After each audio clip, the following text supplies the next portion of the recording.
兼顾辟邪树基，载臣之任。张善战道，积浊言情乎善。君子之道，造端乎夫妇，齐其志也，达乎天地。哎呀，这些学子们啊，到了京都租房就不便宜，这家境贫寒的，就得想点赚钱的法子。人是真不少啊。那是啊，天下读书的种子，这会儿都在咱京都了。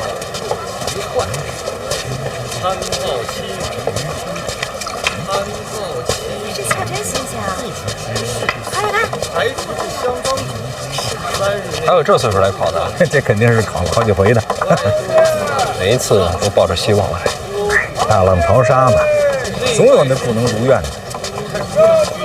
对于他们来说，春闱是什么？那是国之恩典啊。还有呢？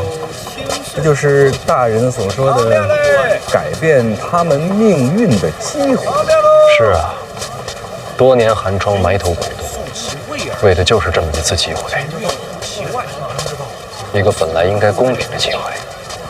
素富贵，行乎富贵；素贫贱，行乎贫贱；素夷狄，春闱舞弊，你听说过吗？哥们，够肥的，这监察院的吧？这一看就不是跑远道的。我就没拿东西，要不然我就别跟我打岔，我就随便问问。在上位，你随便说说。不下，在下位不言上，正义而不求于人。那我就随便说说。则无怨。这春闱之前呀，很多学子那都已经登门拜师、卖身投效了。曰修身以这些人尊贤矣，考都没考就把前程定了。敬大臣也，体恤考场不过就是走个子庶民过场。也，来百公矣；柔远人也，怀诸侯也。修身则道立，尊贤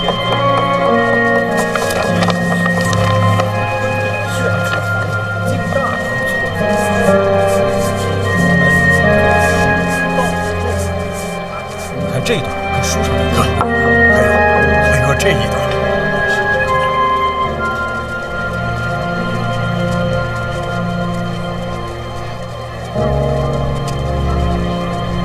那他们呢？他们，哎呀，没这个命。这些事儿监察院不知道吗？多少也知道些。不是监察百官吗？这都不查。能收门生的，那都是真正的大人，不好查。有些那根本就不敢查。这多少年不成文的规矩了，大家也都习惯了。可对于他们来说，一生就这么一次机会啊，也有些名额是留给考场的。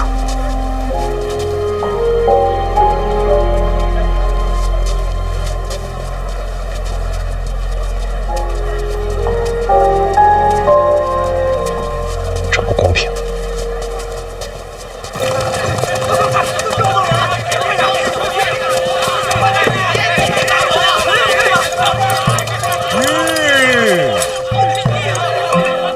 到家了吗？您快下来看看吧。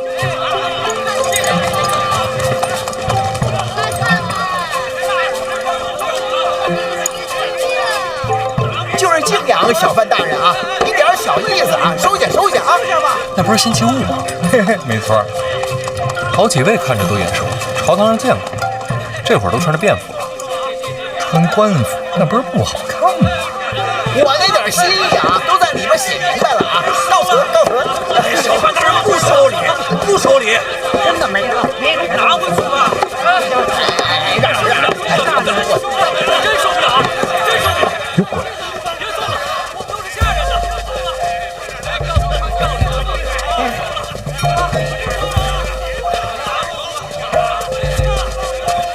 放这儿了啊！拿点软胶啊！这都是为了春闱啊！可不是吗？走吧，哎绕后面。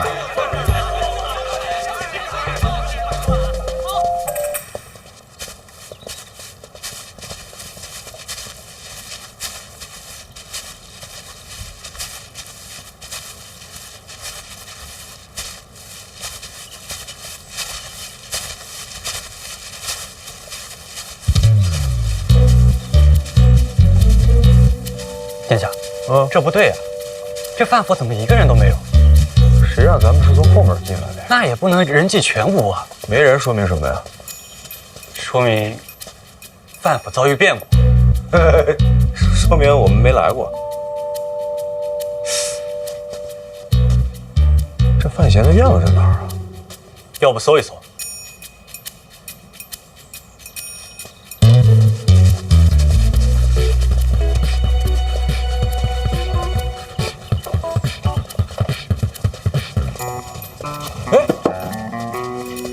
哎呦！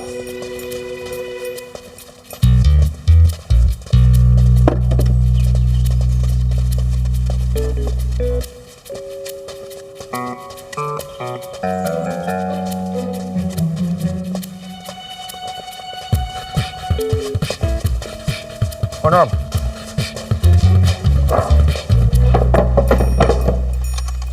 原路返回，府外等我。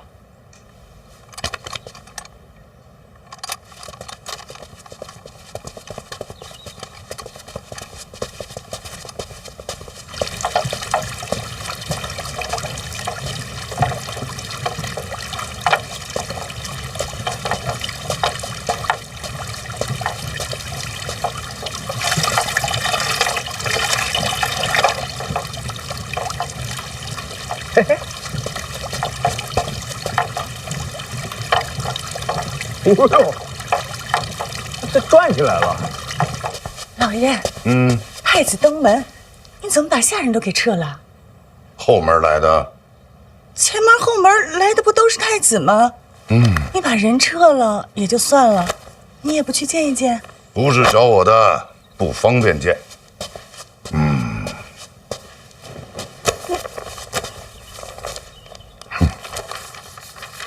官场浮沉，哪个字最重要？哪个字啊？稳。且扫门前雪，休管他人霜。与己无关之事，少掺和最好。哦，老爷，那太子亲自登门寻范闲，为了何事啊？还能有什么事？春闱将至，打招呼来了。那为什么走后门呢？自己好好琢磨。你琢磨。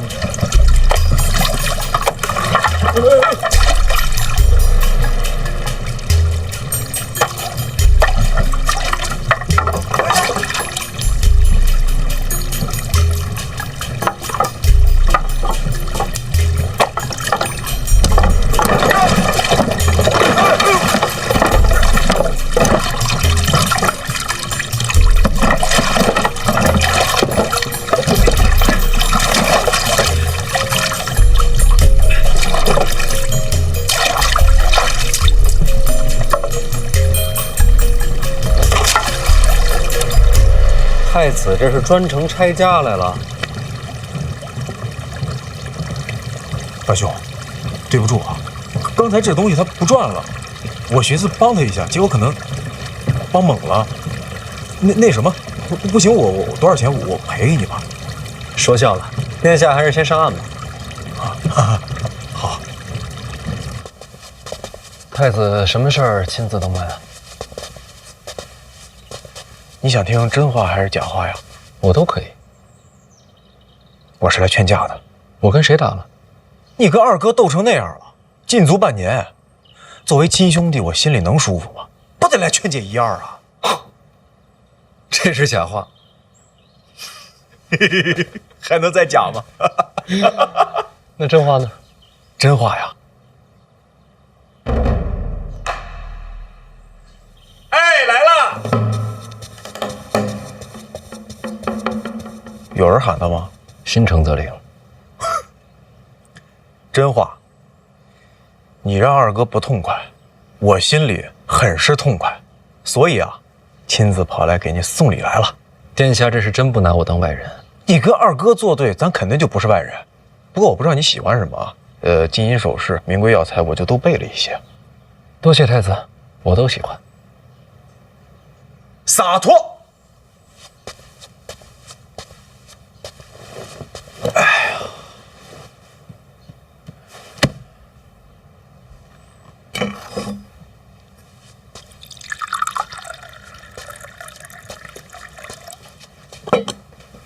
太子殿下不是专门来送礼的吧？主要是送礼，主要啊，还有一点小事儿。有多小？几个小小的名字。那春闱使胡明、超路是由你监督的吧？到时候这几个名字帮我扫一眼。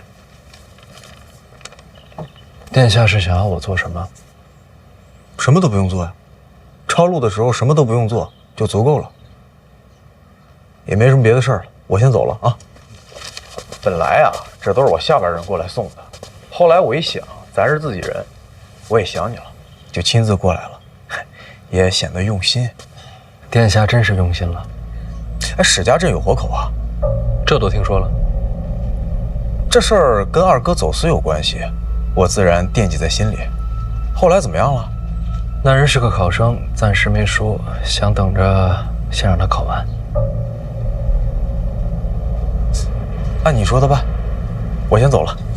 哎，莫送，我能找出去，反着箭头走就好了嘛。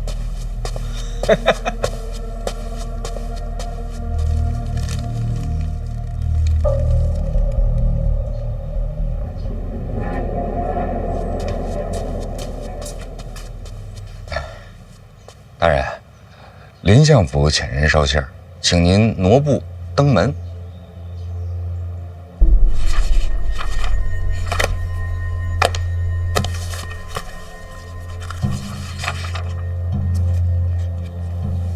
相爷，您瞧瞧这个可以吗？可以。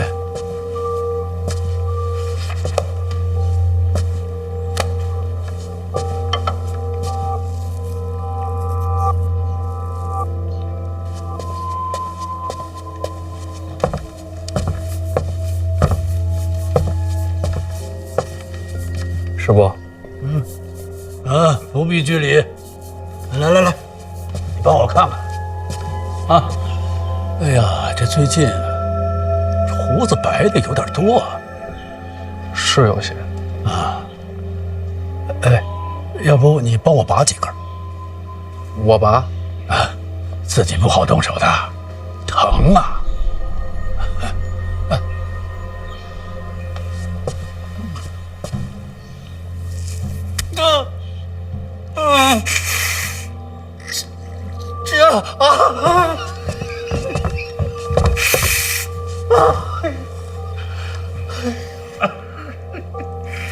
来，再拔，再拔，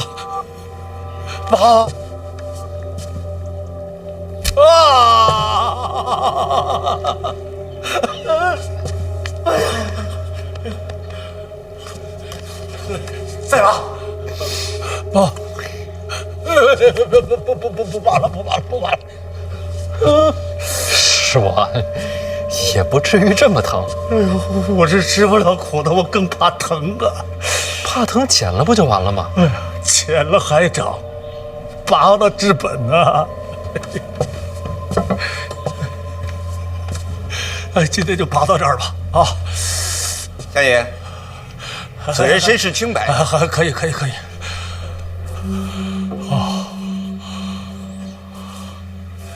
范闲，你看我这胡子还算齐整吧？精致。这做官啊，跟做人一样，细节处要留心。最要紧的是不露破绽。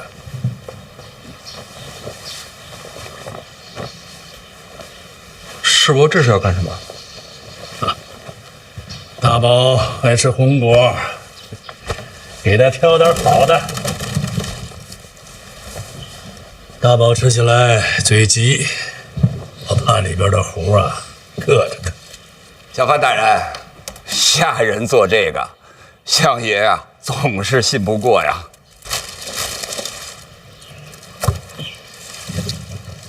太子找你了？传得这么快？给你送名单？是。他说胡明抄录的时候，我什么都不用做。确实不用你做，有别人动手，你只当没看见。没看见什么？还能做什么？让选定的人金榜题名。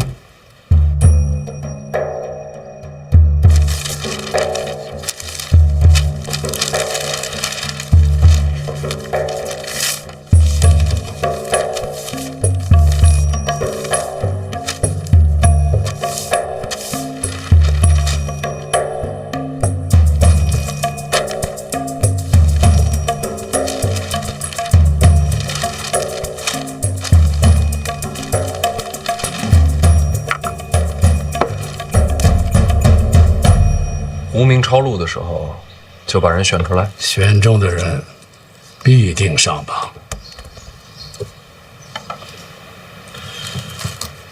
那要是文章不好呢，就没有人质疑吗？总会有办法的。所以你这个位子极为关键。你可知道，各部百官、皇亲国戚有多少名单要送到你手上？知道啊。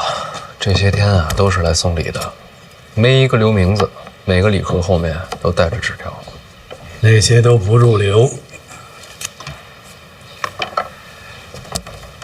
有分量的都在这儿呢。怎么在您这儿？我拦下了，让袁先生帮你筛选了一档，名字精简了不少，你记住这些就够了。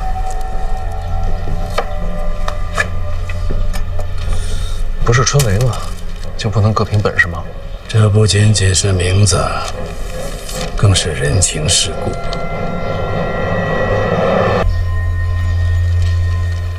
发现啊，木秀于林，风必摧之。会做学问，更要会做人。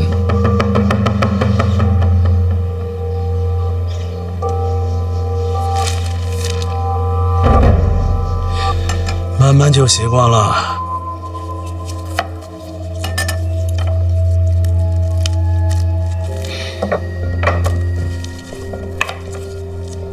见过郭征了？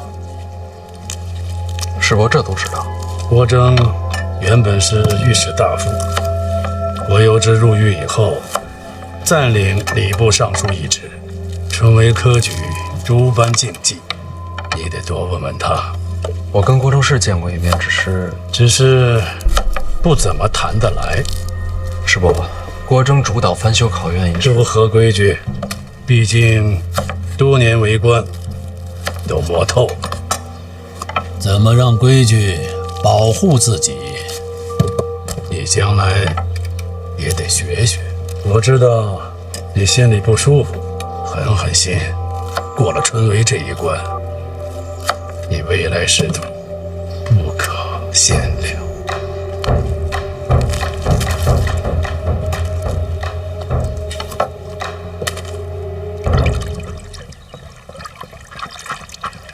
太子去见他了，坐着。是。之后范闲又去了林相府上，上赶着打招呼啊。殿下，咱们这儿也好几个呢，要不然也送一份？今年不了，这可都是对您效忠的学子。今年凭运气，这坑都挖好了，咱们可不能自个儿往里跳。哎，你说，今年春闱，范闲会按照往年的规矩行事吗？多年的约定俗成，谁还能坏了规矩啊？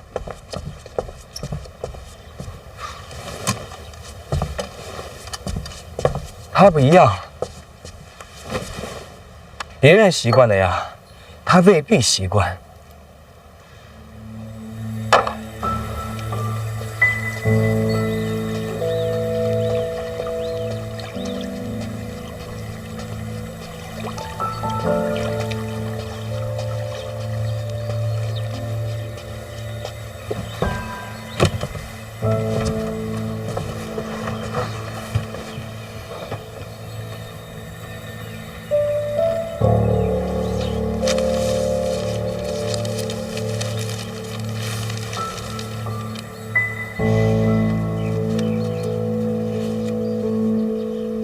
老王，在呢。刚听说春梅舞弊这事儿的时候，我还真动了心思，要把春科击毙一扫而空，还天下学子一个清白公正。大人是忧国忧民呐。可才这么一会儿，太子和林相就把名单递到我手上了，我能怎么办呢？要跟老二斗，离不开太子的支持。林相就更不用说了，春薇之后和婉儿成婚，这就是一家人。他们给的我不想接，但不能不接。大人是情非得已呀。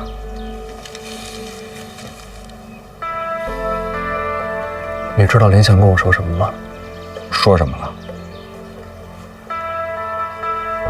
他说所有人都习惯了，要我忍一忍。我若是忍了，将来也就习惯了。所有人都习以为常，我又何必去当什么出头鸟？我此刻出了头，那就是满朝皆敌，刀剑如雨。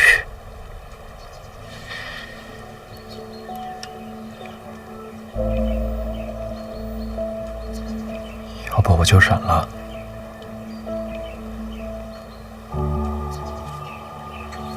大人前途无量啊！凭什么所有的祸都要我来闯？凭什么我就得面对众叛亲离、人间如玉？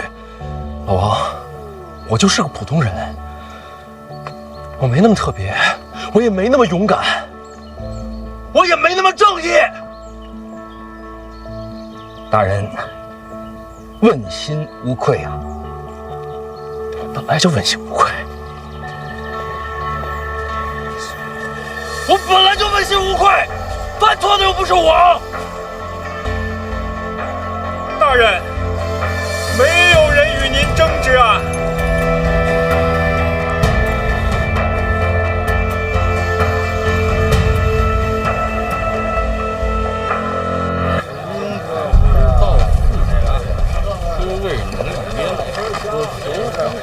大人，石产那几人并无异常，您知道，我就是看看。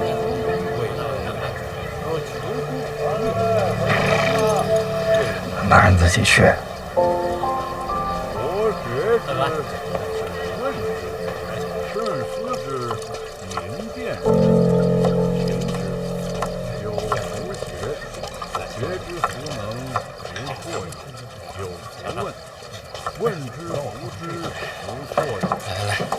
来，吃菜，吃完再看。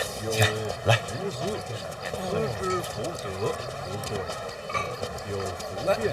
杨兄，你是范兄？是。杨兄怎么不上桌？这是自家带的，不好意思占店家位子。这是借书下饭吗？怎么不在屋里读书啊？范兄，这屋内烛火是要收钱的，这儿不用。杨兄有些拮据。范兄说话太委婉了，就是穷。在上位，小二，哎，来份烧鸡，来盘牛肉，来壶酒。客官您不上桌吗？上什么桌啊？就这儿挺好。哎，好。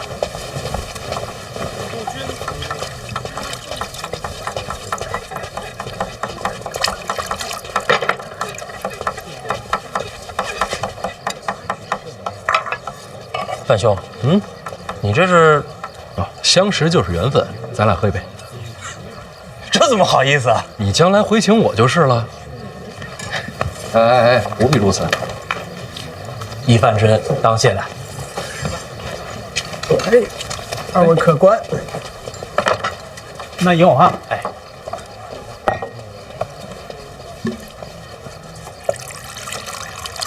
客官，名字太齐了，慢用啊。范兄见笑了，这太久没吃肉，实在是忍不住。常有的事儿。那我自便。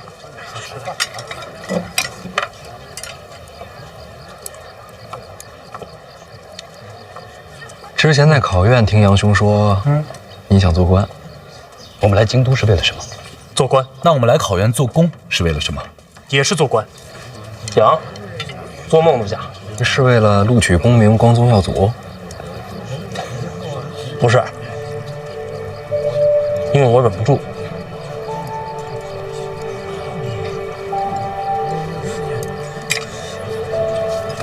范兄，这科举不公，百官舞弊，外面恶殍遍野，这边是朝堂党争，这天下谁人不知？可是呢，还是一片寂静。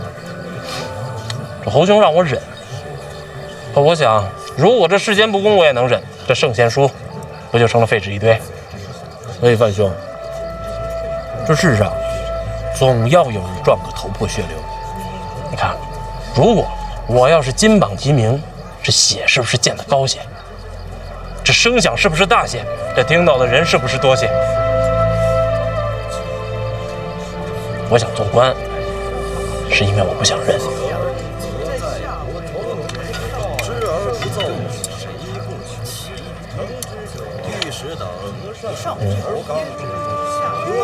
杨兄这做官的愿景，可是条死路。死路一条。可是范兄，我这人读书读傻了，认死理儿。见笑啊。杨兄，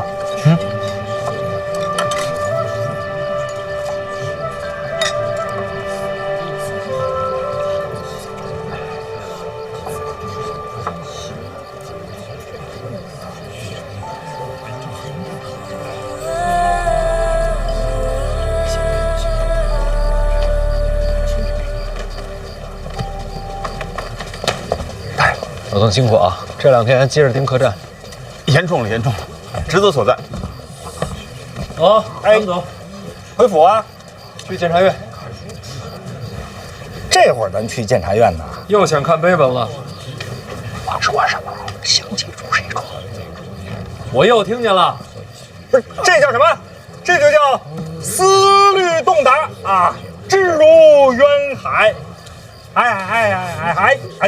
大人真神人也！哈哈，走啦。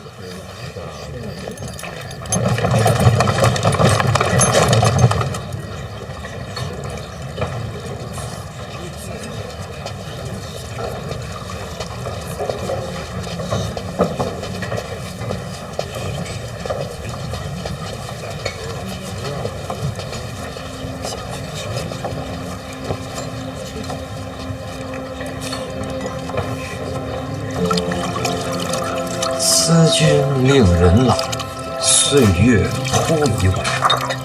弃捐勿复道，努力加餐饭。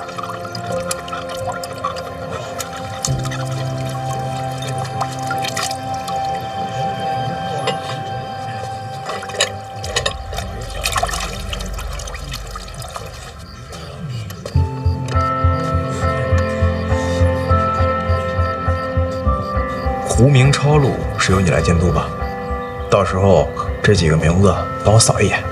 这不仅仅是名字，更是人情世故，在这个名册上，都将会沦为废稿。如果我要是金榜题名，这血是不是溅得高些？这声响是不是大些？这听到的人是不是多些？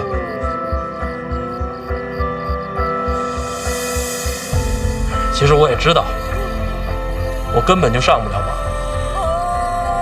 该分的都分完了，哪还有我们的份儿啊？不过我一穷书生，我还能怎样？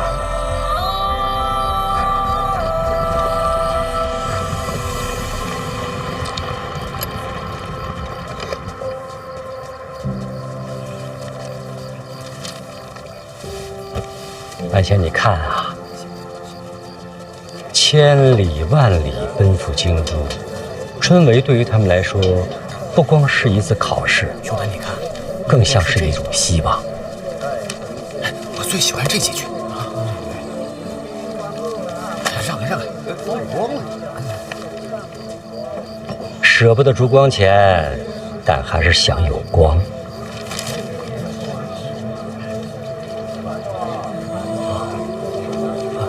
谢谢。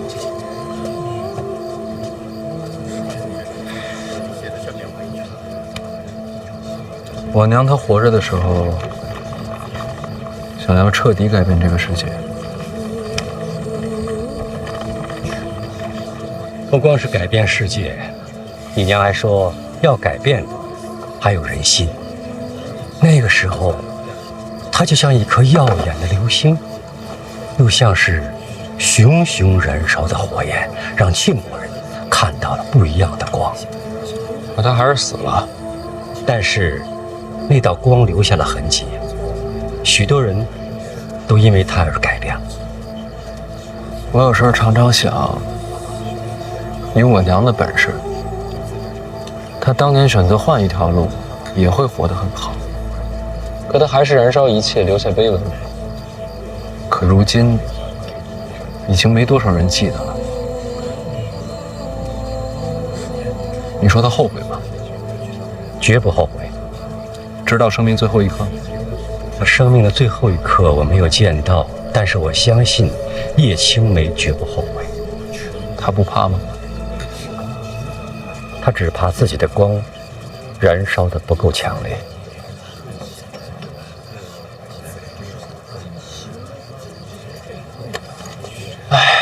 没想到啊，有一天我会当闯祸的人。我想闯个祸。好啊，去吧，闯多大的祸我来接着。总不能什么锅都让你背。什么锅？我还有一个更好的挡箭牌。还有人比我能挡箭？那是天下第一挡箭牌。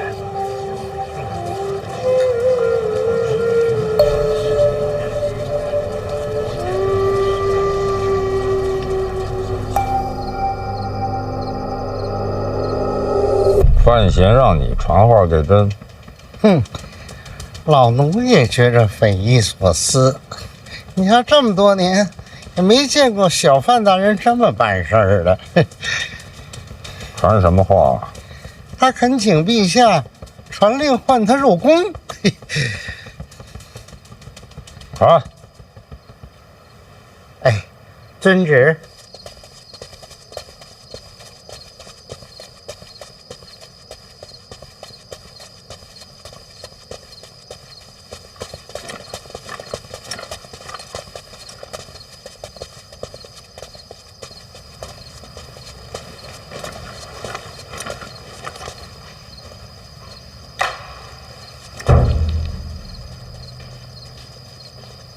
范闲，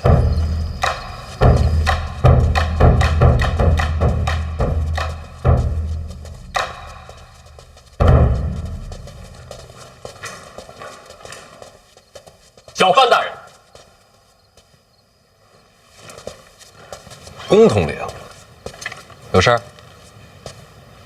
这么晚了，您这是？陛下召见。现在，按规矩，这时辰，外臣不能入宫。陛下的旨意才是规矩啊。职责所在，公公见谅。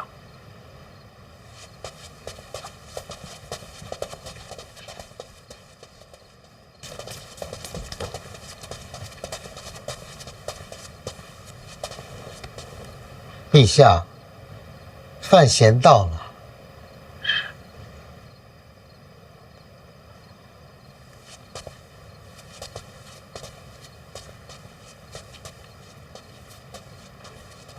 陛下，臣听闻您前些日子被火药炸了，臣是心神不宁，特地调配了一些烧伤药。还有啊，您每日操烦国事，臣还准备了一些安神补气的补药。这个每天晚饭后熬煮服用。这烧伤药是外敷的。还有什么？没了。你说你心神不宁，朕怎么不信呢？朕已经被炸伤好几天了，你现在才来？调配药膏花了些时间。还有，你想让朕召见你，干嘛绕这么大圈子？给谁看呢？还真是什么都瞒不过陛下。行了，有什么事儿快说。陛下，您相信臣吗？想说什么就说。陛下知道春闱舞弊一事吗？臣自做了居中郎以来，每日收到许多纸条，纸条上写满了名字，而这些名字都是被人事先选好、预定要金榜题名的。接着说。臣斗胆想为这次春闱求一份公平。你要公平，找朕干什么？臣怕牵涉太深，臣一人担当不住。放眼庆国，能挡这场风波的，就只有陛下您。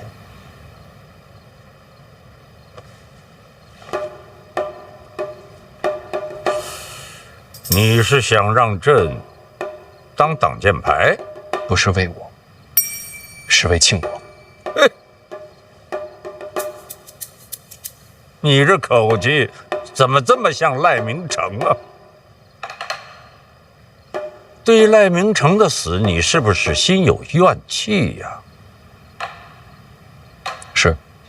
不该有。是。你倒挺坦诚。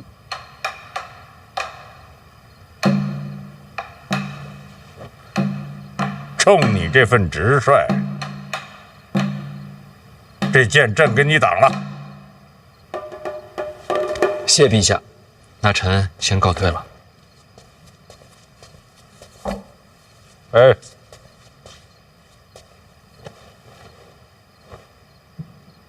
把药给朕敷上。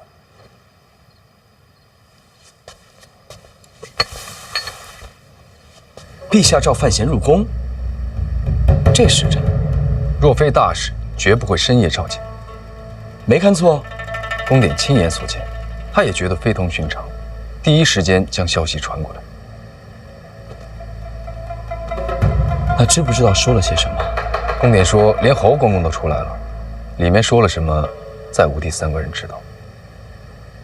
连侯公公都出来了。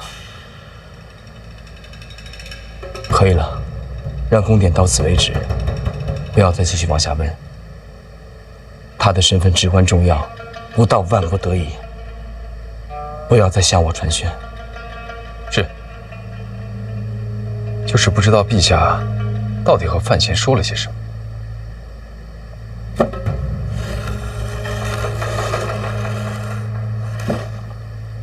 说什么无关紧要。深夜召见，又是单独入宫。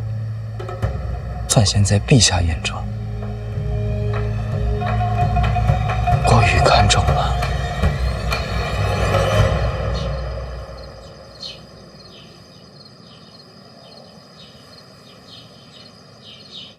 陛下，这事儿啊，我实在是办不了，还请殿下见谅。听说陛下昨日召你入宫了，确有此事。那陛下有交代什么吗？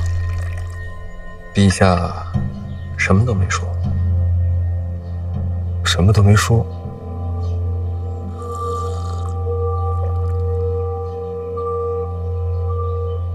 那我也什么都没问。殿下，这次春闱啊，还是各凭本事吧。本该如此。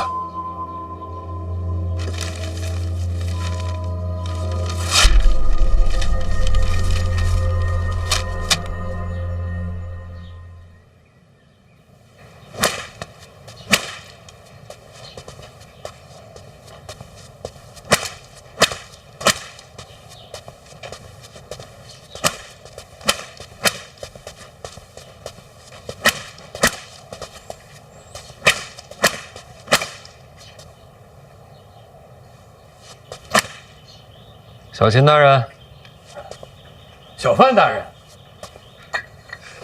我猜你啊就会走这条路。为什么？你怕见人呢。这不是证明咱俩有缘吗？小范大人，我在军中的时候呀，欠了些恩情。这几个名字呢，还请小范大人照顾一二。抱歉啊，人数不多，还请小秦大人帮我往外传话。什么？本次春闱不论门生，只看才学，不论谁的名单，我都不接。昨晚陛下召见，可就是为了此事。陛下可什么都没说。哦，明白，什么都没说，我也什么都没猜。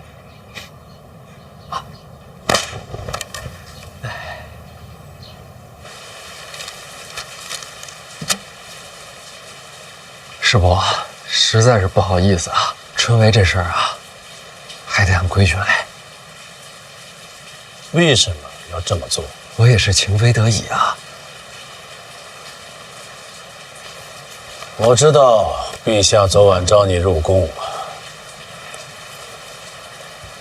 这会儿所有人都会认为是陛下让你如此行事。我了解陛下，以他的行事手段，要么动如雷霆，扫清一切，诸般弊端；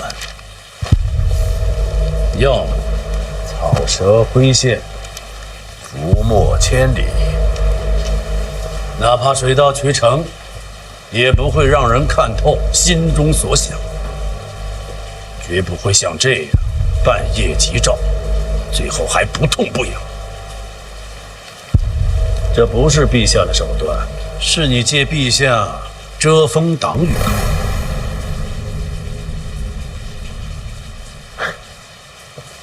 师伯真是了解陛下，没人能真正了解他。经过历代君王，如今这一位最能看透。哎，师伯过谦了。别转话题，问你呢，为什么要这么做？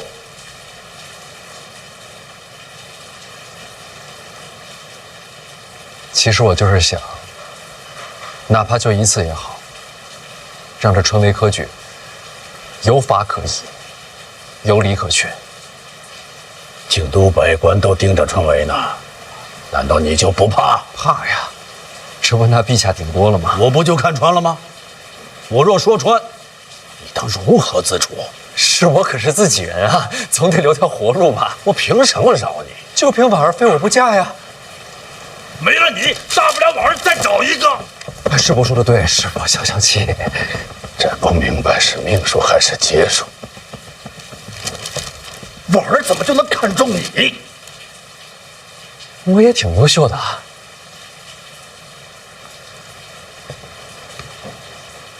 让春闱有法可依，图什么？啊？你这么做，你能得到什么好处？其实师伯上次说的话，我听懂了。木秀于林，风必摧之嘛。所以我也想过，随波逐流，与世浮沉，有什么不好啊？看不惯的事儿嘛，忍一忍，将来就看惯了。但是不行啊。我夜里睡不着，心里边煎熬。有3个字，就那么翻翻滚滚的，怎么也压不下去。哪3个字？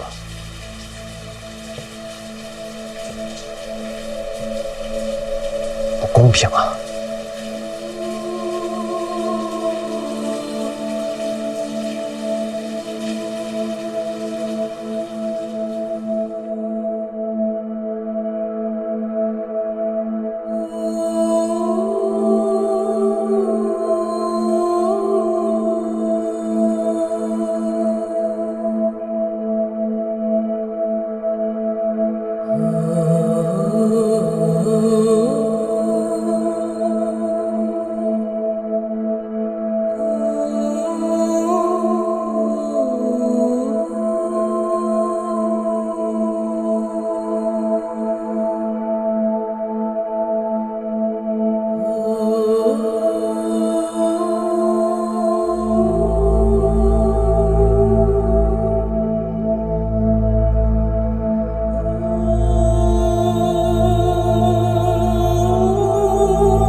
那是4个字。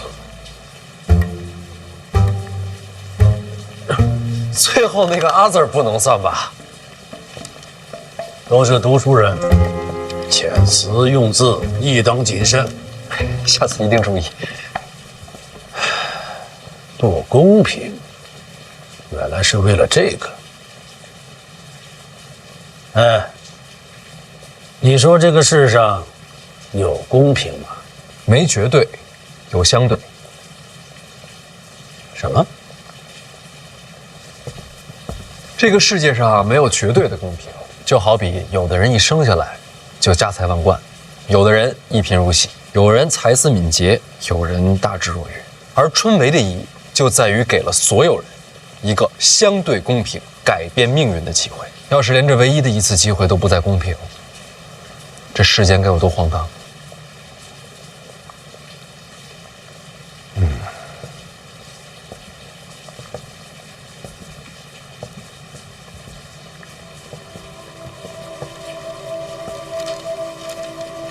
好吧，就让京都公平一回。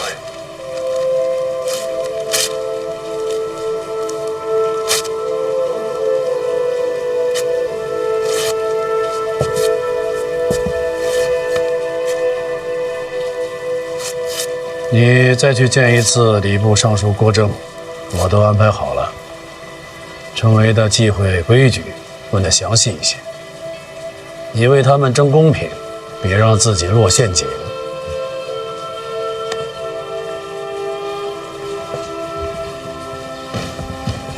范闲，如果这个世间就这么荒唐，又该如何是好呢？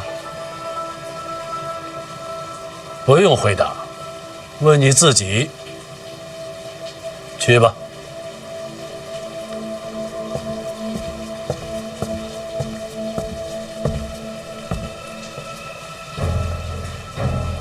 公平。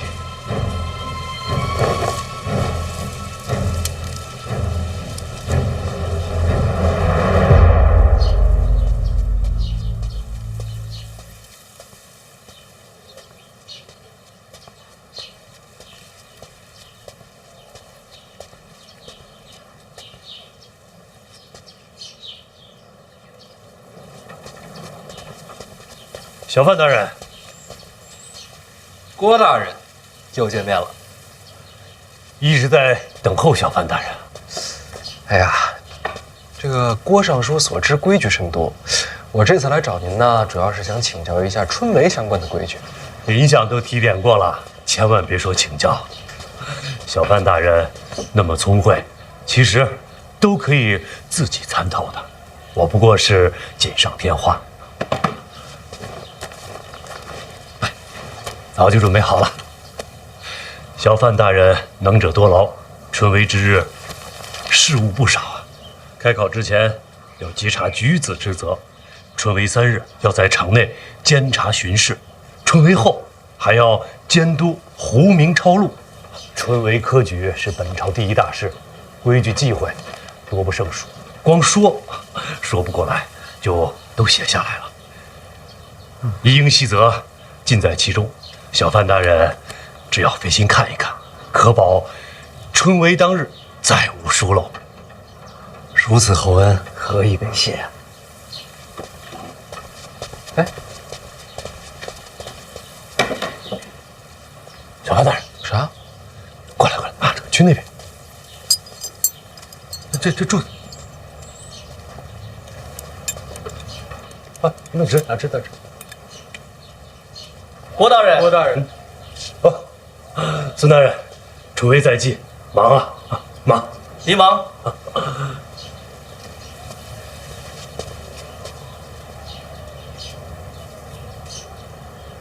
郭大人辛苦啊！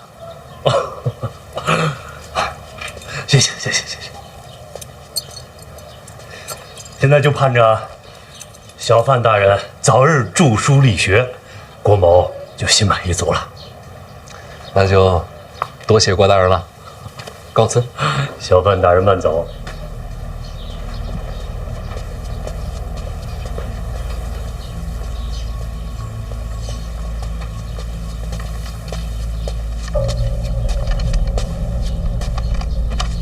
样？你在后面没听到？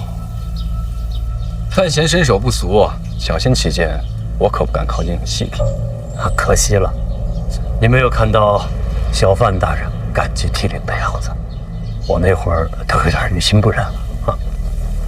你给他那册子都写了什么呀？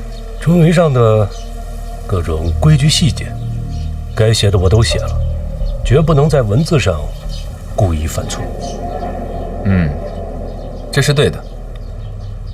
范闲为人啊，谨慎得很。不过，像春闱这种大事，多多少少都有一些不该写的规矩。既然不该写，那就自然要留白了。还要请谢大人转告殿下，有我在，春闱上定让小范大人犯下禁忌，大罪不敢说，要让天下学子对其敬而远之。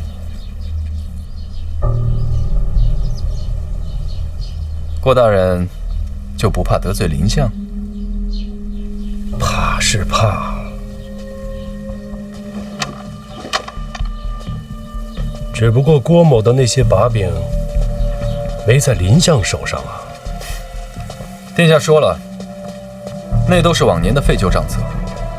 禁足之后，当亲自登门致谢上书，顺便把那些废纸都一并烧个干净。就请殿下等着看好戏吧。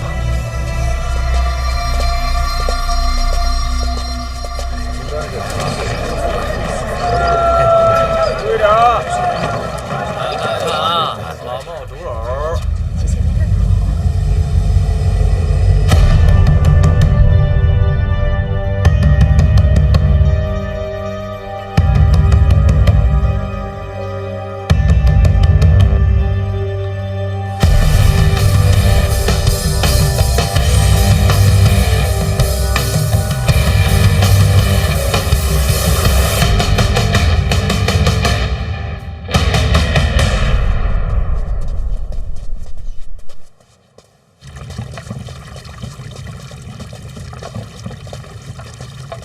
人到了，在屋里呢，都安排好了，没人看见吧？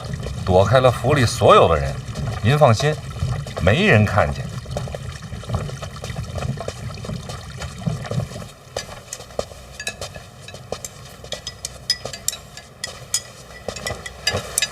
真是饿坏了。回来了。哎，回来了。哎，这一趟从北齐回来呀，可以说是历尽了千辛万苦。幸好我跟老郭绝代双骄，不管是什么排除万难，各施巧计，这才虎口脱险，重返京都。你俩现在关系不错呀。英雄惜英雄。少爷，您看您这都荣归故里了，我得请您吃个饭，接个风，咱俩商量商量吃什么。哎，我请你啊！哎喂，我请你，我请你吃，我请。来吧，上啊，咱中气别这么做。什么呀，咱？我请。我的潜伏日记。辛苦你了。他说你叫我来是为了救我爹性命。是这样。春闱将至，我有监督之责。这跟我有什么关系啊？春闱有许多禁忌，我不太清楚。我也不清楚啊。但你爹曾是礼部尚书，你想要我爹帮你，所以让你回来，看见你，你爹才能放心。哎呀，这么早就开始计划应对春闱了？其实老二提出让我监督春闱之时，我就已经在准备应对之策。现在看来，时机刚好。你们啊，一个比个心黑，是心细。行了，说吧，你打算怎么救我爹？我来安排，过几日先转入监察院打牢。那还能救得出来吗？我是监察院提司，你觉得呢？不过有一点啊，你爹结党的罪名并非是无限，我可以保他性命，但是再想做官是不可能了。我知道，能保住性命就已经很不错了。我同我爹讲，让他把知道的春闱的诸多事宜跟你讲清楚。这是什么？现任礼部尚书亲手写的册子，春闱的诸多禁忌都在里面。但你不需要我爹了。恰恰相反，这册子就得你爹来看。你是怕这本书里写的有陷阱啊？小心为上，有没有陷阱，令尊来判断。行，那走吧，去救我爹。哎，不急这一会儿。司者，这一路舟车劳顿，你们俩都辛苦了，先休息几天，注意别被别人看见啊。那是自然，十分小心。那我就放心了。来吧，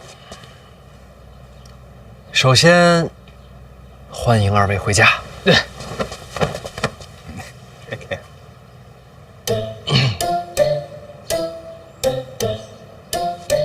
是不是有些尴尬？是不是有些味儿大？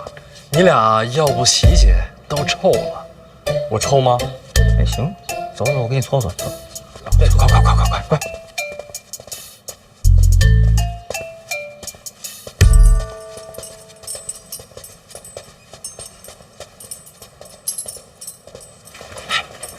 这怎么也没个守卫啊？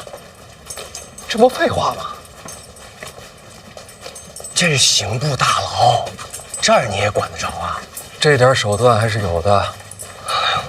那你既然这么有手段，你别光想着给他送吃的，今天把他救出来得了。你别急啊，等转到监察院就好办了，就1-2天的事儿。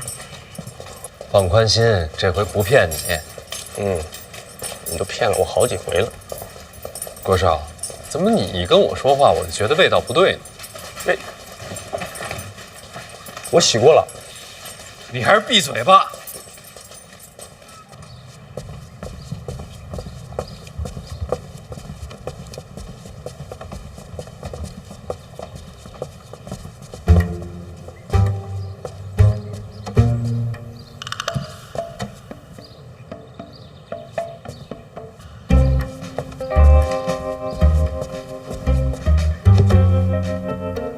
儿子，娘又来看你了。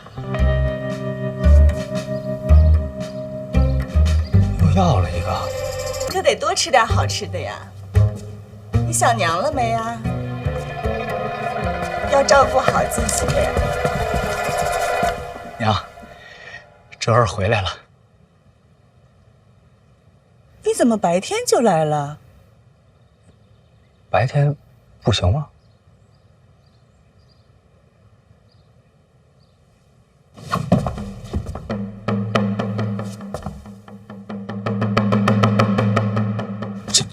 这什么意思啊？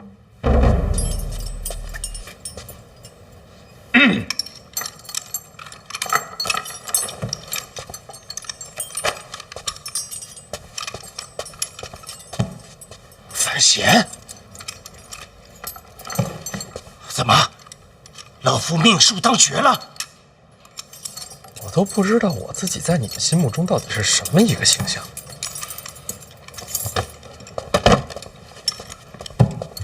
爹，我来了，爹。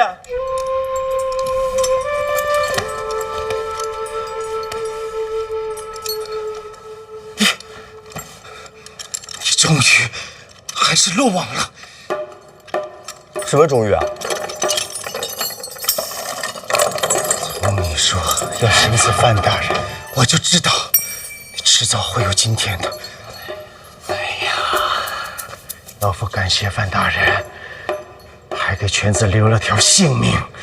爹，行刺都已经过去了，我现在在他麾下做事。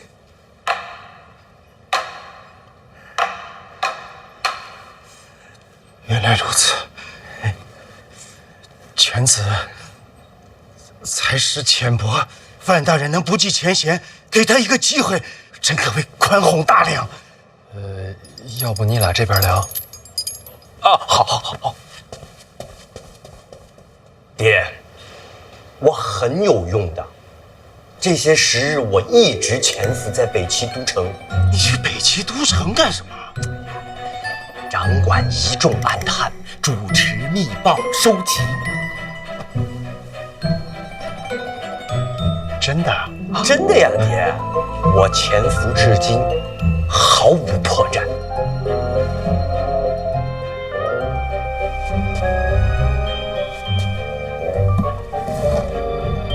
北齐这是要亡了？那倒也不至于。爹，您说这话就有点太不信任我了。这么些年了，你还是不了解我的才华。哎，爹，怎么了？竟然不是做梦。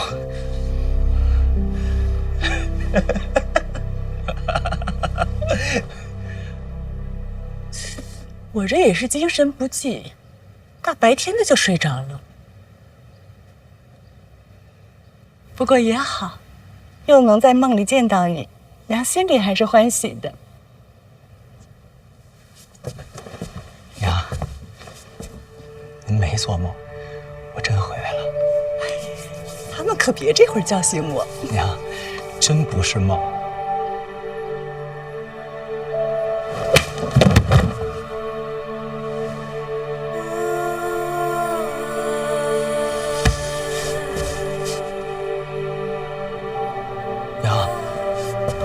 打我干嘛呀？梦里不会疼，你疼吗？疼啊！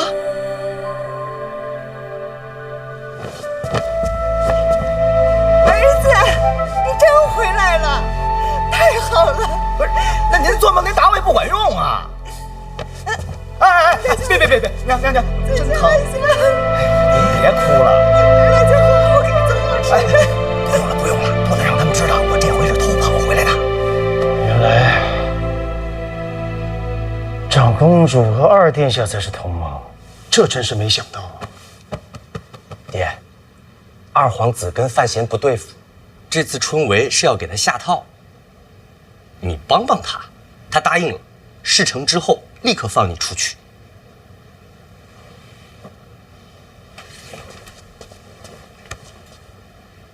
郭先生这是做什么？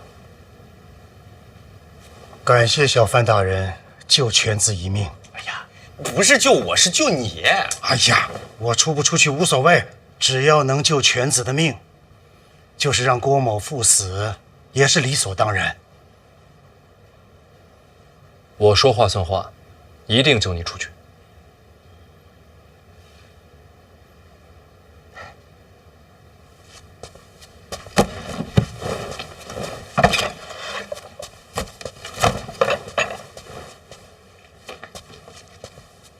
方才听闻小范大人说，郭征送了你本册子，可否让老夫过过眼啊？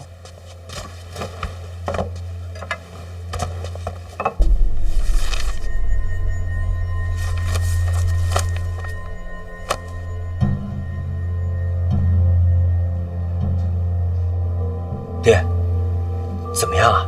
这上面诸多细则倒是没错。那要按照这上面说的，范闲就能把事儿办好了。春闱上细则之外的规矩，这上面可没提呀。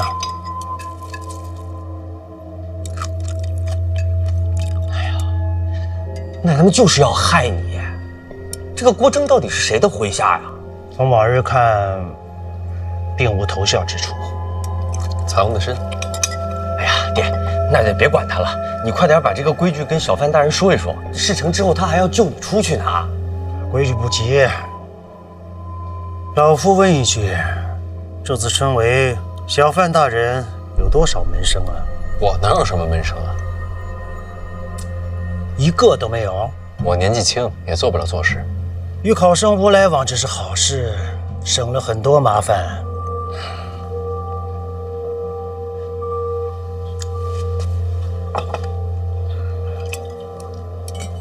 小范大人，是不是想到什么了？前几日倒是见过几个考生，只是见，一起聊了会儿天儿，喝了酒。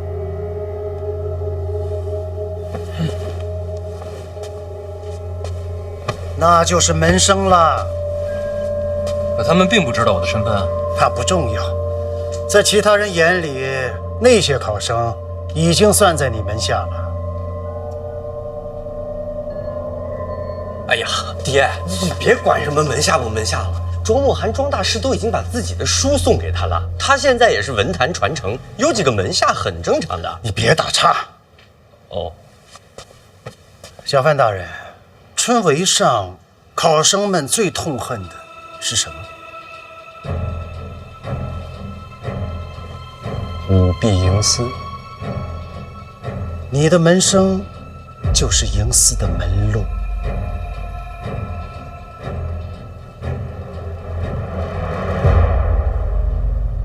可是范闲他又没打算舞弊营私，我们有什么好担心的？有些事他自己不想做，会有人帮他做。为什么要帮他呀？你是怎么在北齐潜伏下来的？爹，我朝春闱跟北齐又有什么关系啊？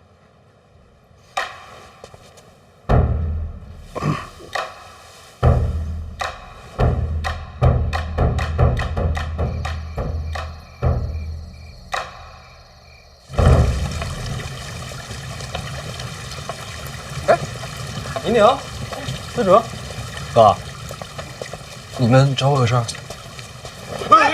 干嘛呀你？别架着我呀！怎么回事啊？我也不知道。放开我！这还憋着跟范闲争家产呢？你胡说八道什么呀？那都什么时候事儿了？现在都一家人，娘有事求他，求他别害他呀！什么害他呀？司哲说的对，您是长辈，您跪我这儿让人瞧见了，可不是害我吗？啊，不是，就咱们仨，我这又没人看见，偷偷。我嘴太快了，娘，我真忍不住啊！哎，姨娘，咱都是一家人啊，有什么求不求的，有什么话您尽管说，咱不坐着说啊！哎，娘，哎，姨娘，喝点水。哎，谢谢哥。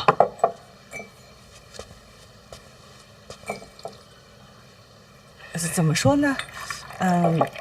你看吧，姨娘我年纪渐渐大了。啊，姨娘永远年轻。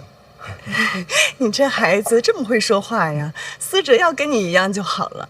他这孩子吧，从小就淘气，我有时候看着呀是真烦，可是看不见吧，我要想他，也不知道是不是上辈子欠他的。姨娘这是想说，能不能不让他去北齐了？姨娘放心，这次思哲回来，本来就没想让他离开京都了。真的？您还没问我呢，我要去北齐。范闲都说你不用去了。不是他让我去，是我自己想去。为什么呀？这次北上吧，其实我见识了不少，虽然是有些危险，也有点苦。所以你别去了呀。娘，你让我说完。但是我找到了我活着的意义。您看，过去我在京都待着，是又安全，也吃喝不愁，但是天天吃喝玩乐的，那活着有什么劲呢？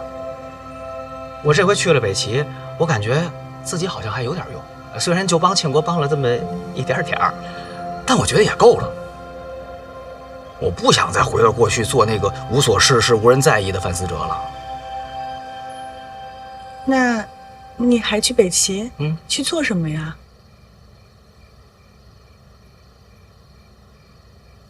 我过来跟你说，哥，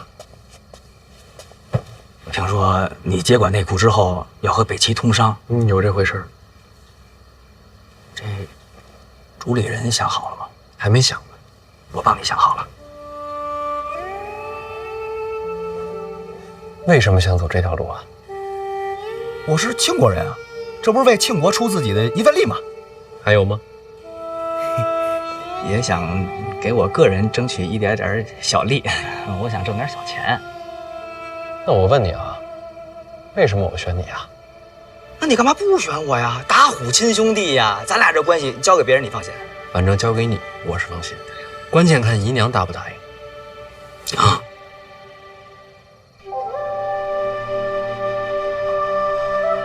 你打算什么时候走呀？您这是同意了？我也想看你长大嘛。行，那我收拾收拾，我明天一早我走。哎，不急这一会儿，春闱之后是我跟你嫂子大婚，怎么着你也凑完这个热闹再走。行行行，那感情好。那春闱什么时候？完了，好紧张啊！昨晚都没怎么睡着，你这鼾声比炮仗都响，是我一宿没怎么睡着才对啊。侯兄，我现在好像达到一种境界。你看我在家时，这书背得挺好，走了一半忘了一半，到了这儿全忘了。清醒一点呀，要考试了。张嘉林呢？啊，他说他去买面饼了，让咱们先走。哎，慢点。真多呀！万里征流，同赴龙门。是啊，这条路的尽头就是天下所有读书人的希望啊！抱歉。来。侯兄，我觉得你睡得挺好的啊，还有劲儿喊呢。我这不是被挤精神了吗？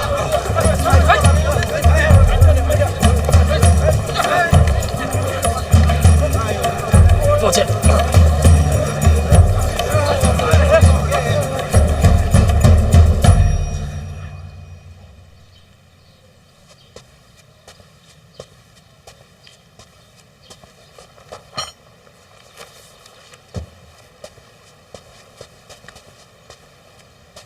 小范大人，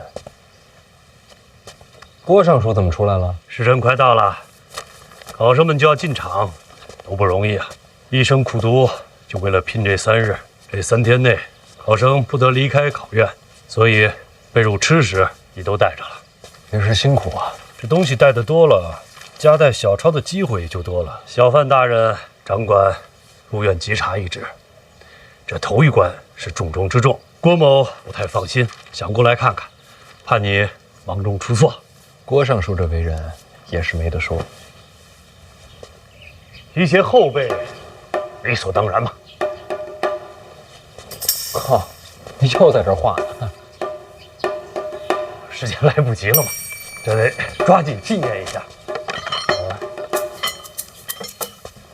你放心，我查过了，既不违律法，也不犯规矩。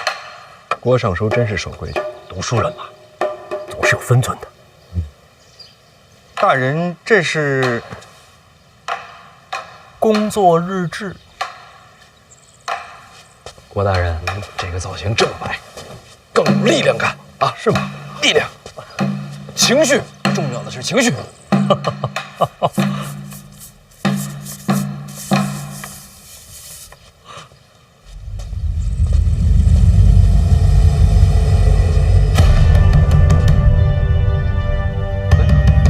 都这个时辰了，考生怎么还不来？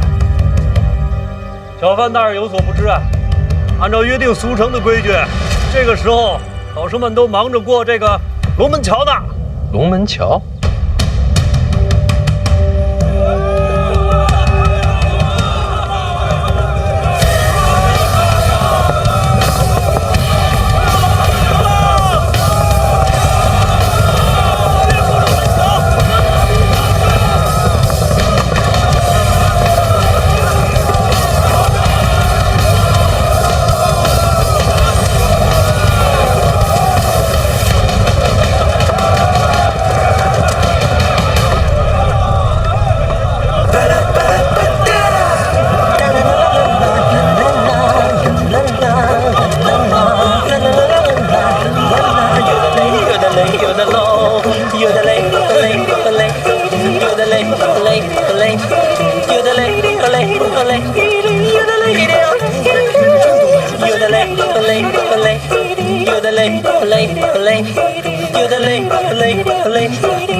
来了。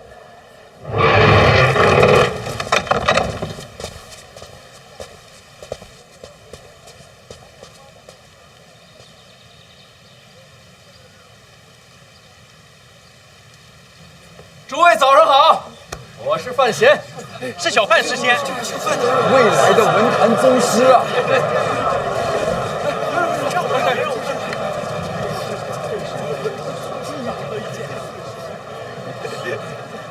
今日是春闱的日子，范某在这里祝愿大家，拿着智慧库的金钥，带着万卷书的头脑，顶着自信的光环，踏着好运的滑板，一路扬帆起航，驶向春闱那成功的彼岸。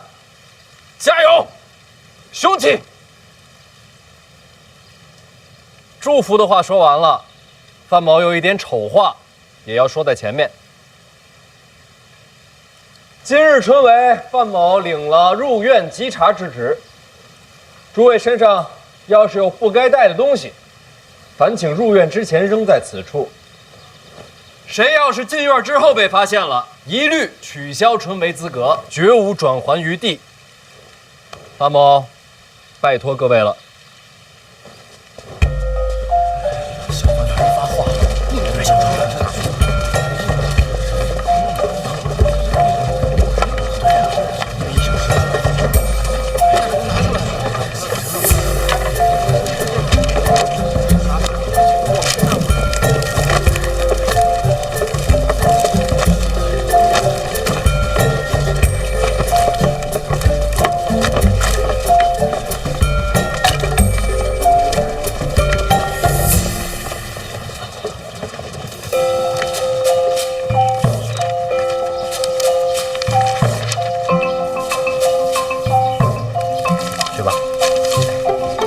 排队啊，一个一个来，东西准备好，查验身份。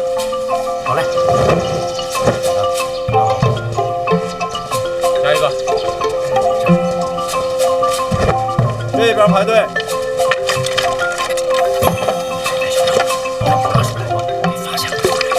你的东西拿出来。郭尚书怎么能一直站着呢？来搬把椅子。不用，换动作还得重新画。一个一个来。小范大人，你忙你的，我这看看就走。郭尚书辛苦，应该的。用心查仔细些。哎，好，好，下一个。都来排队啊！一个一个。机长和嘉玲呢？东西都准备好。在前面呢吧，丢不了。查验身份。赶紧进吧，没瞧见小范大人。下一个。来，东西放这儿。还真有人夹带小抄啊！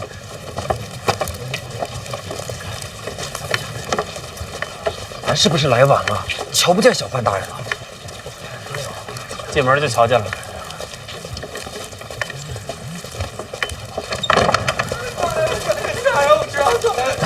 大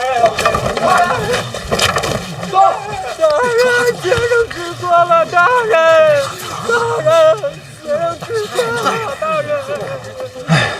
又是个藏小抄进考院的无耻之徒，活该，书都白读了。哎，就到我们了。听说小范大人会亲自稽查。哎，你说这诗仙，他得长什么样啊？再给我一次机会吧，大人，学生知错了。转过去。好，这边走。飞猪放这儿啊！哎，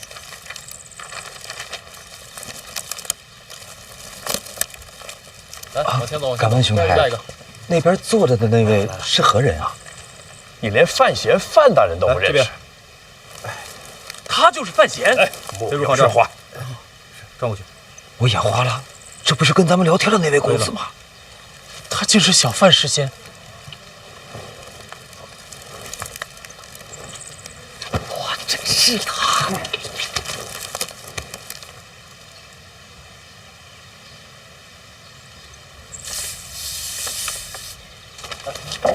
去，下一个。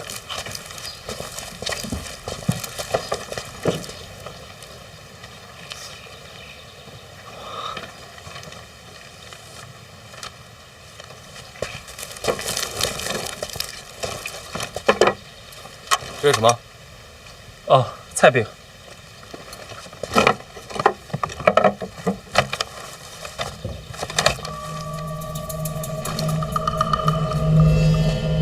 大人，这里没有纸条。这里怎么可能？出去，走。我没带小抄。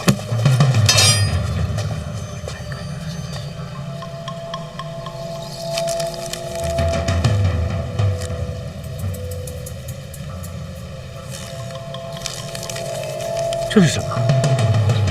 胆子真大呀！什么想搞的呀？回大人，学生不知，学生当真不知此事。我作证，杨兄才学非凡，绝不会有此等卑劣之行。叫什么名字？哪里学子？学生杨万里，泉州人士。杨万里，正是。小范大人，这不是你的门生吗？范闲跟他们见过面，看来这4个就是小范大人看好的了。从这几个人里入手，4个都下手，那就过犹不及了。挑一个。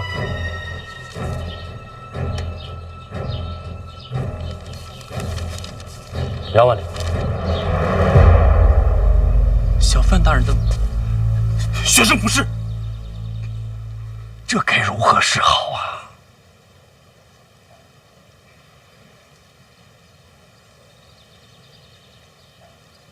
我觉着吧，春闱应该干净，是得干净。那就按规矩办。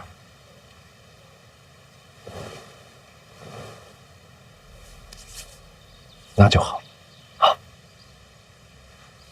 撤销泉州学子杨万里春闱资格，赶出考院，礼部记当，永不录用。不是我准备，不是我准备的，不是我准备的，不是我准备的。罗尚书恕罪。恕什么罪？回尚书，这东西是我方才偷偷塞进去的。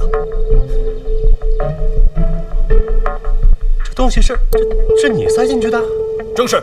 为什么呀？在下从小读不进书，没前程可言，心里不平，就想坑个学生玩玩。什么叫玩玩？你想坑人？小人心也坏。那怎么又站出来了？我看那个学生有些可怜，突然良心发现了。这不是纯胡扯吗？回尚书，句句属实。此话谁能信？上书，别生气啊！一把年纪了，再气坏身子。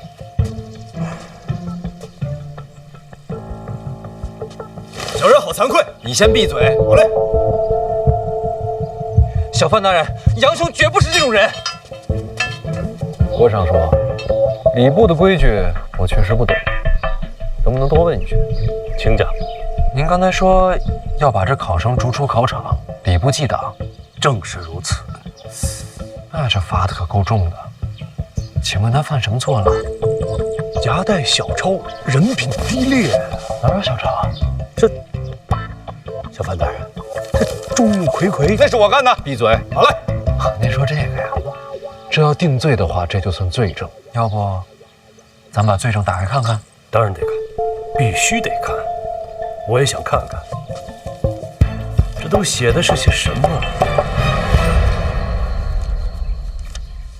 肉饼2钱1个，面饼1钱2个。哎呀，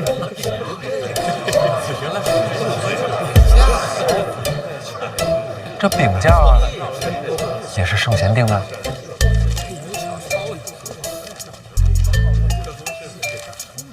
哟，这卖的还挺全乎，还有卤菜。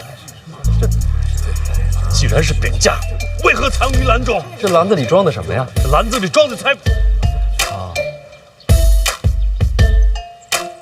那有没有可能是店家不小心掉进去的？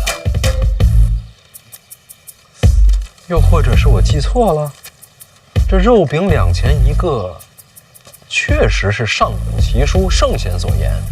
要不郭尚书再查查？哎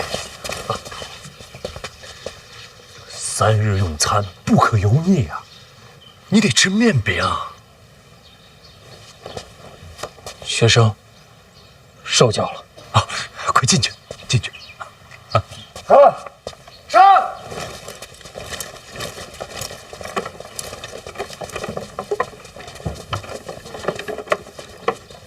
你又是怎么回事？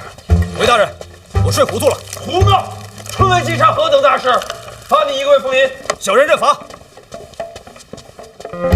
郭尚书觉得呢？哦，小范大人，这边的事儿您多费心，我还得去考卷那边看看，累啊，闲不下来，闲不下来。郭尚书辛苦，郭尚书好走。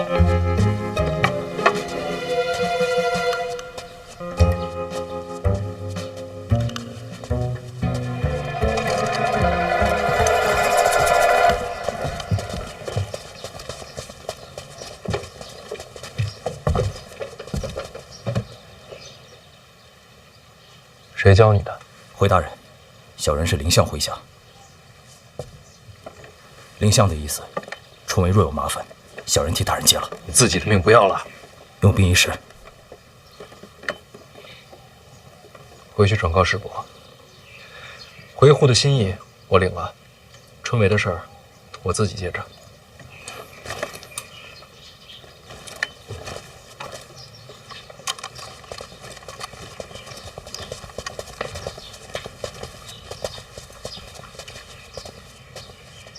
大人，邓子曰一路上暗中护着几位学子，只有杨万里被塞了职。谁干的？谢必安。那就没错了。郭征是老二的人。我这不是被挤进去了吗？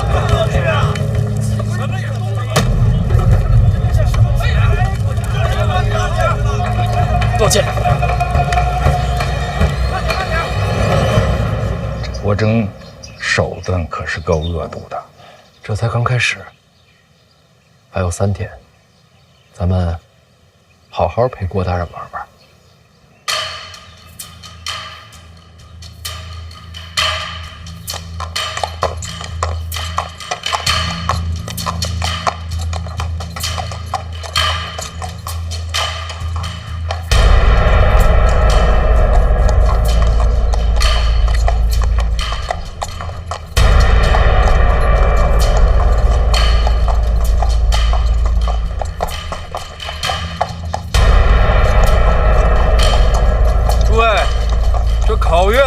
考的不仅是你们的才学，也考你们的人品。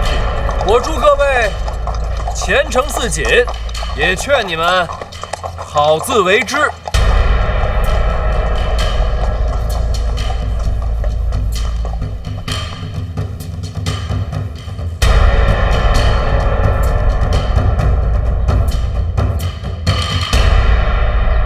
时辰到。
哎，程嘉林呢？在东2啊。停一下，这是要做什么？大人，该发蜡烛。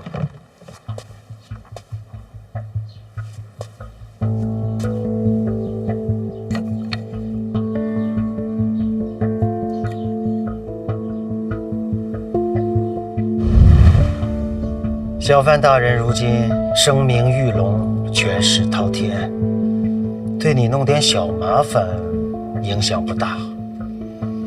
想要你身败名裂，必须是大麻烦，而这第一件事就是火。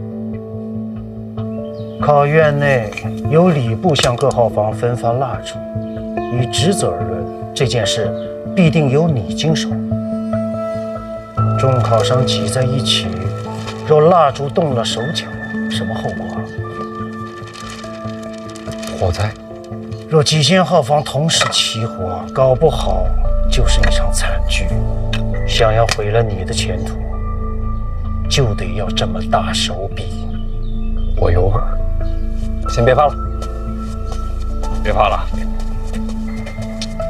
考院巡查防火一事是重中之重，而郭征在这册子里却轻描淡写，一笔带过。我猜，这就是他给大人设的陷阱。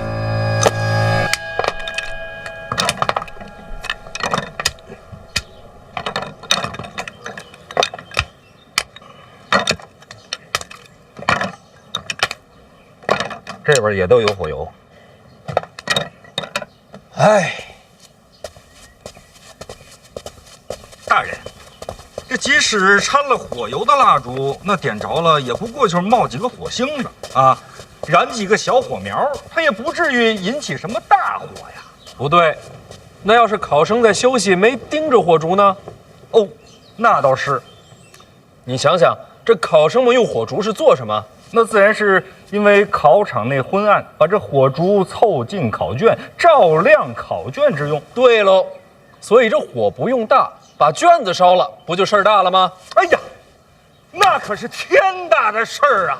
听见没有？这批火烛不能用。大人，可是现在去哪儿搞这么多火烛啊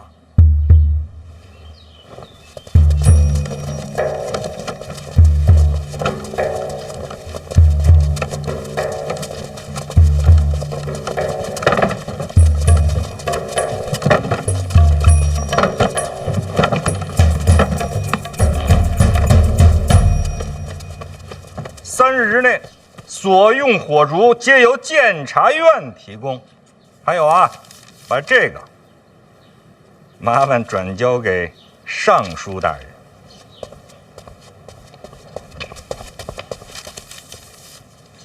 辛苦了啊！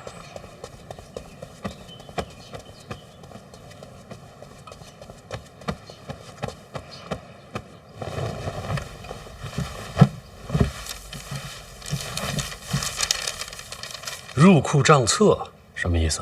监察院的人说，我监察院为考生们提供火烛，此乃大善之事。但是呢，咱们在商不是在官要严官啊。最重要的事情呢是要守规矩。这春闱本是你礼部的差事啊，那这火烛之钱也应该由你礼部来承担。当然了，既然是大善之事嘛，这火烛之价钱呢，可以给你减上1成。什么叫在官严官？哪有这种词儿啊？再说这火烛，这监察院要插手了，咱们不是准备了吗？小范大人也有传话，国成说，这几日啊，范某心血来潮，掐指一算，您猜怎么着？火光之灾不吉利呀！我就想着把这些蜡烛全换了，用我监察院的，到时候再出什么问题，都算到范某头上。当然了，您要是不愿意的话，咱就把这礼部的蜡烛检查一遍，但凡没事儿，咱就用回去。您说好不好呀？这掐指一算是有点胡闹了。再说了，人家都说血光之灾，哪有火光之灾这一说呀？大人，要不咱们就按照小范大人说的，自家蜡烛再查一遍。这小范大人也是忧心国事，本质是好的。那监察院的蜡烛用用也行。那还得再付一笔银钱呢。照付吧。哎，等等，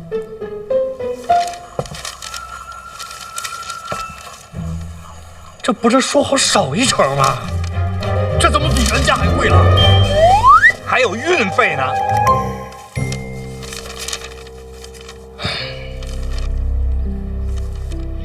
也不能耽误了考院学子不是？就照着办吧。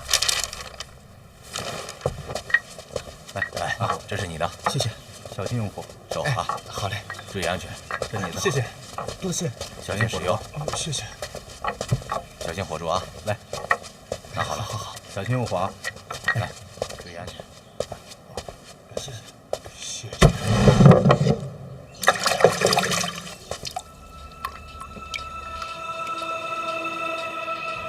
除火之外，还有个水。考院内的清水是为考生而备，既是饮用，也为防火。若是这水有问题，那全部的考生都逃不掉。大人，这水里有毒？那不至于，那就好。水放了很久，已经腐坏，绝对撑不过3天。按大人的吩咐，医术的水缸已经抬过来了，全换了。脚步倾斜啊！这次就别收运费了，都听大人的。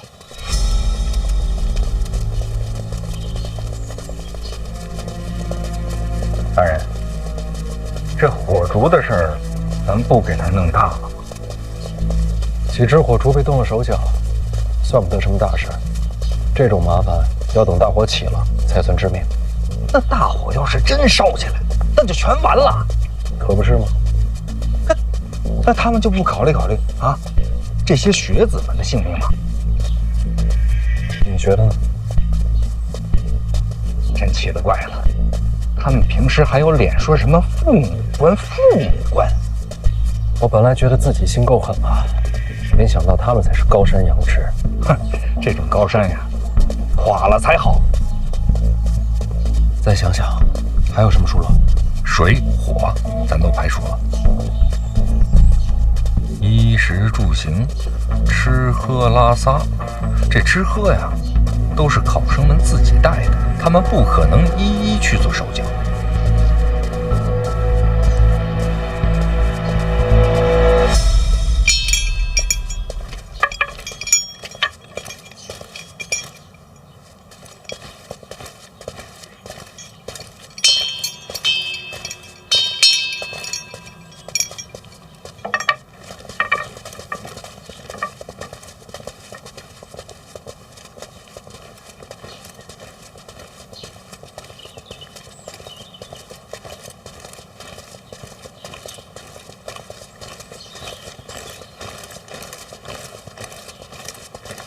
这是干什么去的？这是出大宫去茅房的。不是隔间里边都摆了马桶吗？以前是都用马桶，可是毕竟这考成为3日，气味难闻，影响这些考生的发挥，后来就都改成去茅房了。这就是避不开的地方。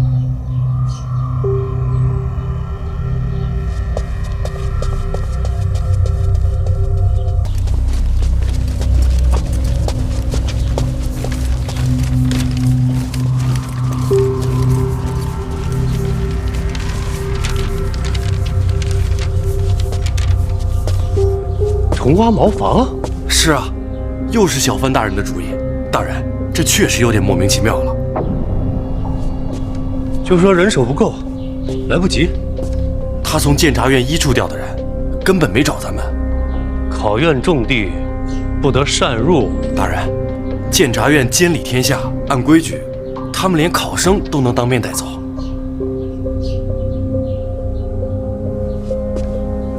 那你还跟我说什么？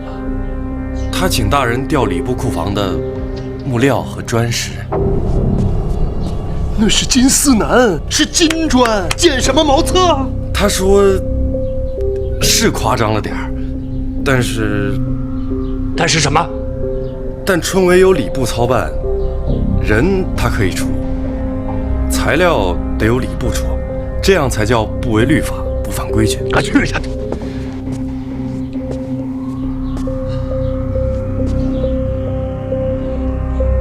规矩是，得按规矩办。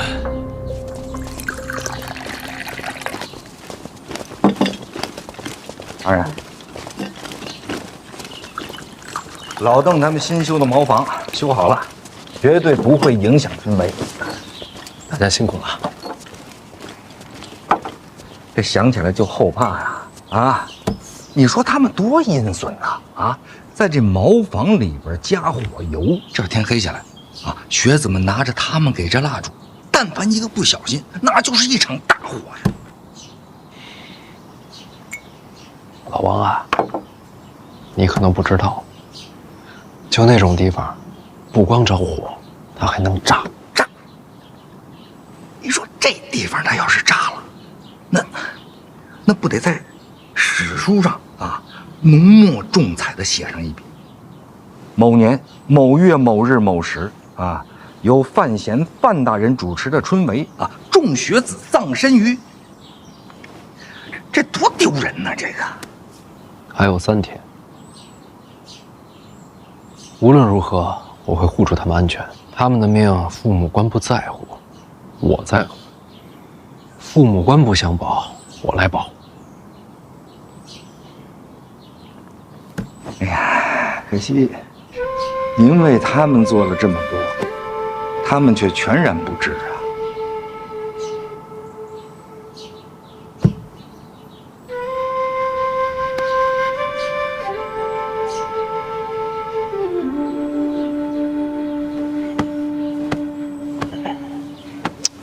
好人好事不留名，还请叫我红领巾。哎不，大人，您刚才说什么巾？红领巾。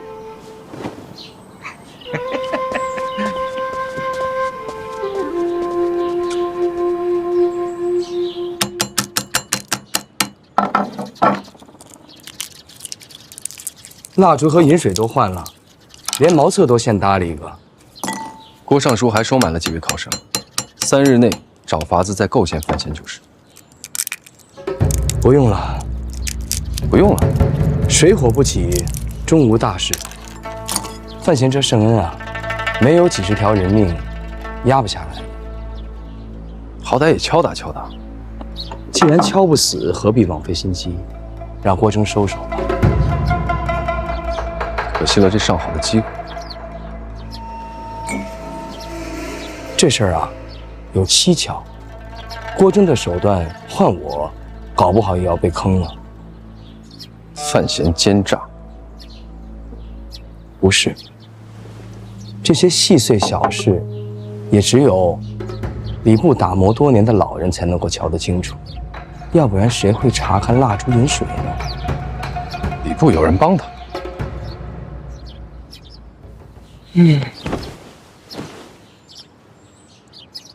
会是谁呢？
怎么回事？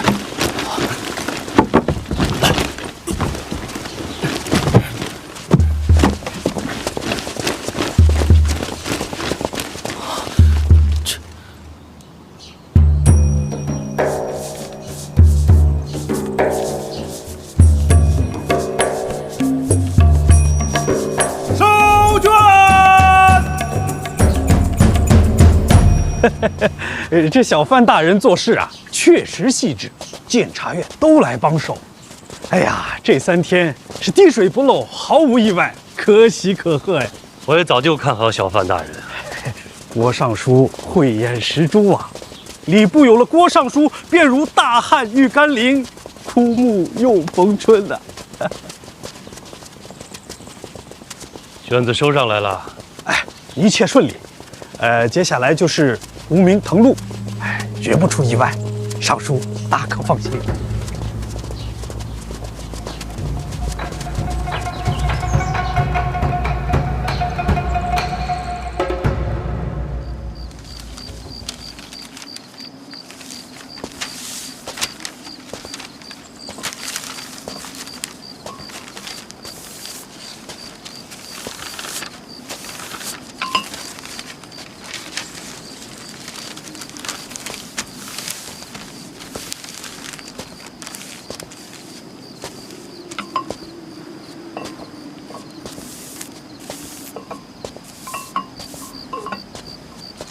小范大人，好，这几天您可是辛苦了，不如先回府上休息吧。那可不行，我还得监督这个胡明抄录，陛下给的差事可不能懈怠。哦，能者多劳。所以这就是胡明。对，人名胡住，方可秉公执断。那边就是抄录，所有的卷子我们都会统一抄一份，毕竟字体这东西啊，也容易泄露身份。细致。抄录完毕，再送去阅卷，仅凭才华取胜。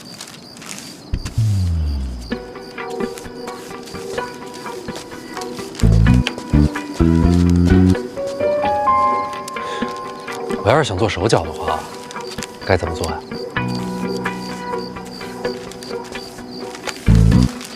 小范大人说了什么？我是在说呀，我要是想在这胡明抄录上做手脚，该如何行事啊？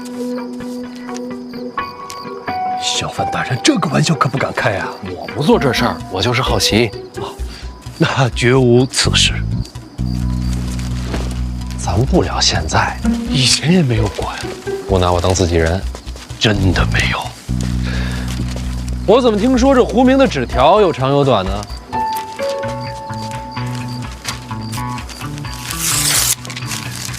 长短不一，也是标记。那边是抄录区对吧？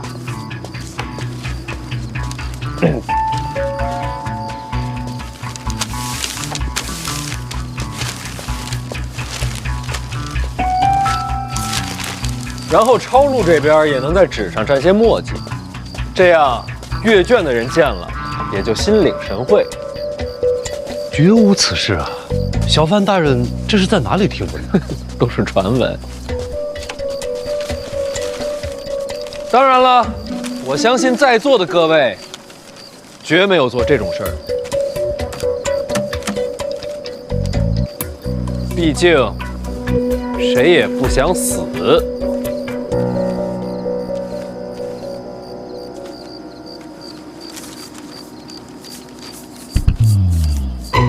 开个玩笑，各位好好工作，我学习学习。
郭征传话，范闲对礼部手段了如指掌。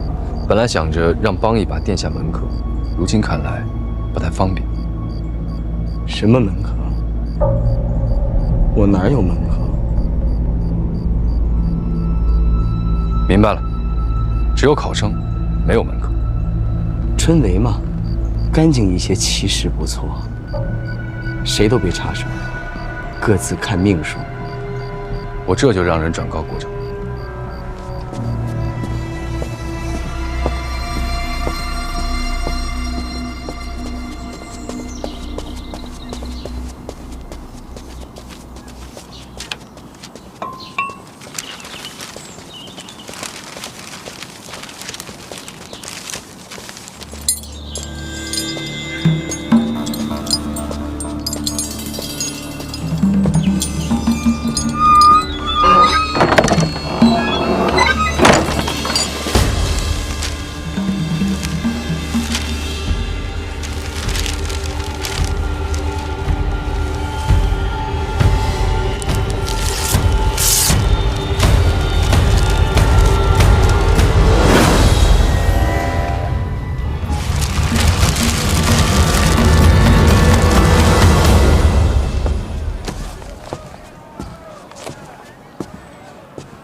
师兄杨兄，怎么起这么早？哈，习惯了，这时辰一到就睡不着了。师兄，都考完了，怎么还看书啊？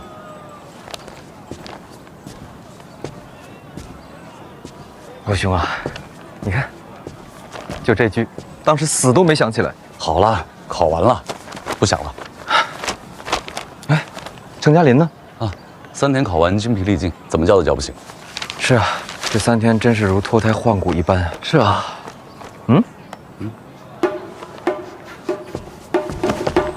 师兄，你有些奇怪啊。侯兄，什么味道？你好香啊！师兄好鼻子啊！又有吃的。当然，侯兄真的是有心。鸡呀，烧鸡哎！你哪儿来的？昨天晚上就备好了，本来想着咱们考完啊庆祝一下，结果你们3个睡得跟死猪一样。多谢侯兄这些时日以来的充饥之恩，千机散尽还复来。侯兄，小范大人的诗不是这么用的。好了，赶紧吃吧，快馊了。我来分。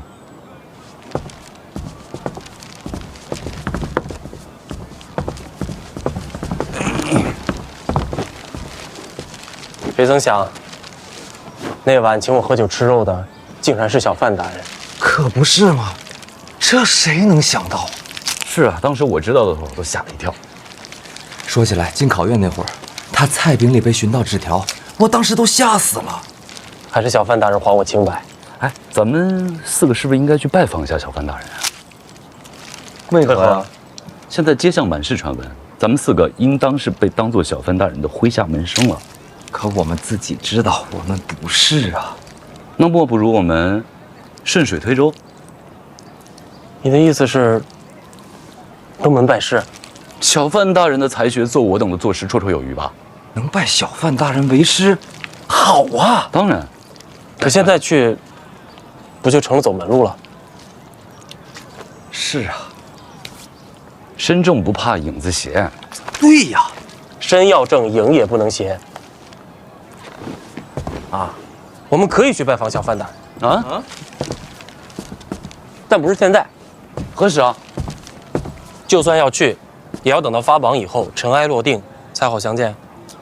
哎，就是这道理。我也是这么想的，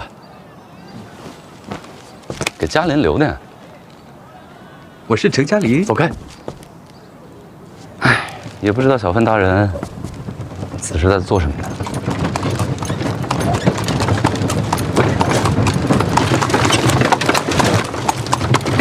大人几天几夜没回府了，家里人都惦记了。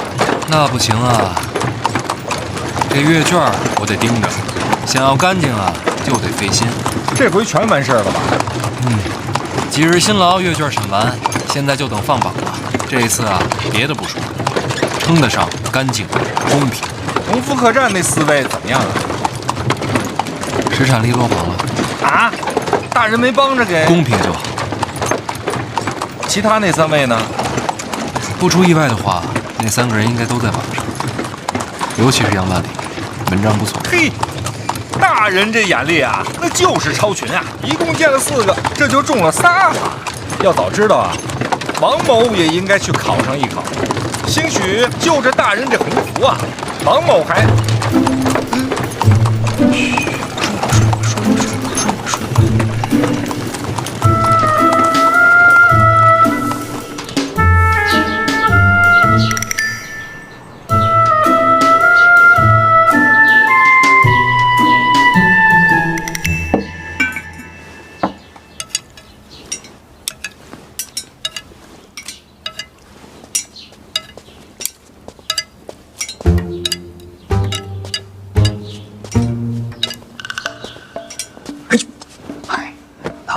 你这脚底下能不能有点动静啊？启年兄，这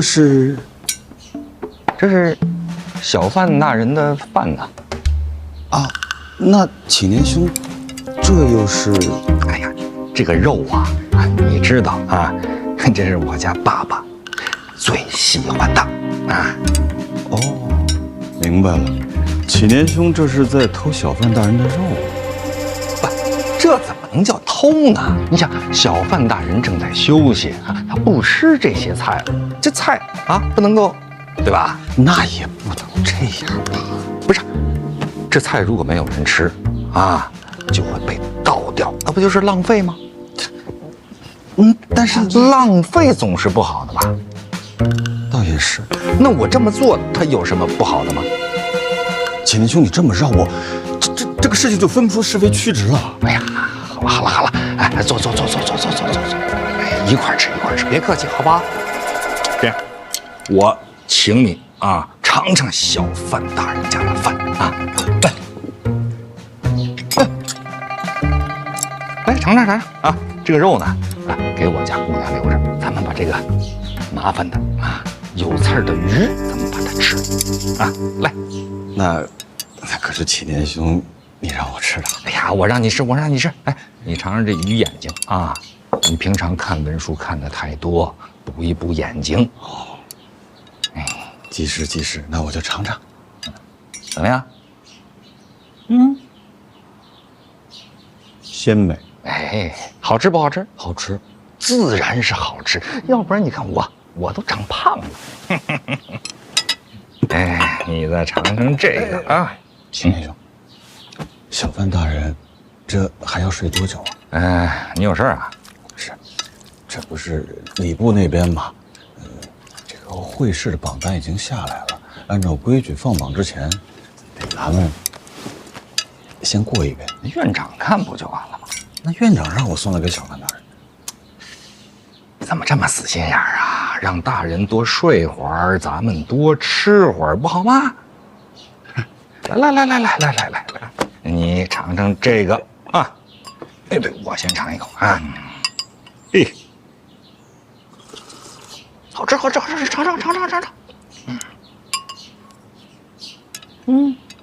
味道怎么样？非常特别的味道。此为何物啊？酸辣。大人请了。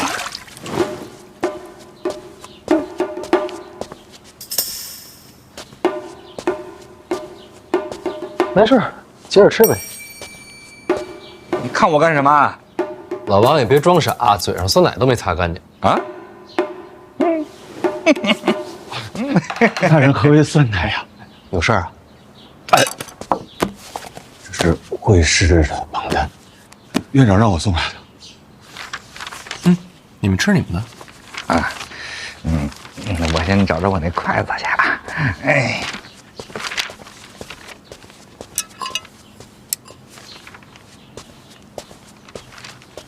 行了，你接着吃吧。哎，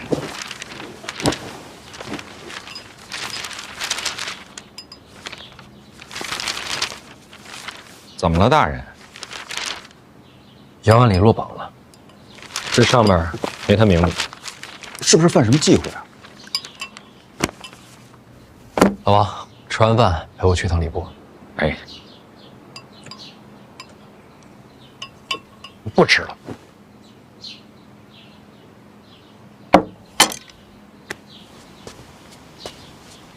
你就别跟这儿绕了。哎，大人，怎么样？翻了翻审过的卷子，高中那一批里边有杨万里的，不是胡明了吗？考院里边看过他写的策论，内容我还记得。那是谁抄名字的时候抄漏了？不是，卷子的内容是杨万里的，但名字改了。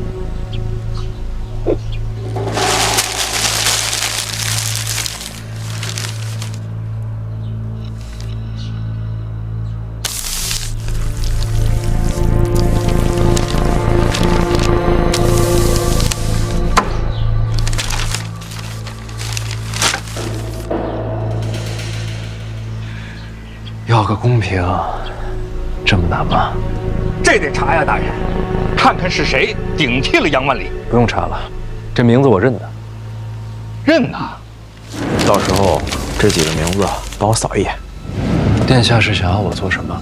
抄录的时候什么都不用做，就足够了。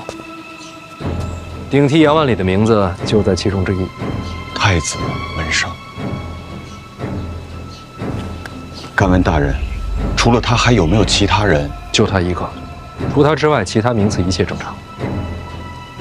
大人，一定要慎重，一定要慎重。二殿下已经与您心生嫌隙，此时如果再与太子交恶的话，此事要好好想想。不用想了，我这个人说了话就得算。什么话？这届春闱要干净。老邓，你带1处的人把这儿给我围了，没我的手令，谁也不许放榜。领命。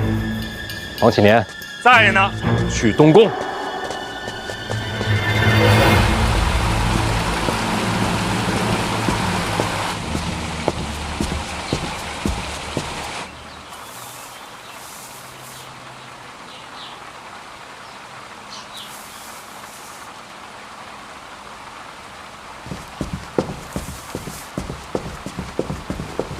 殿下，范大人不请自来了。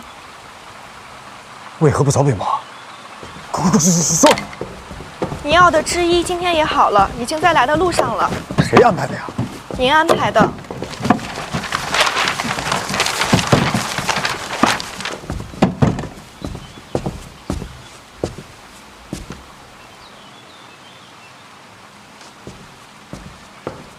小范大人这么匆忙的来找我是为何事啊？来，里边请。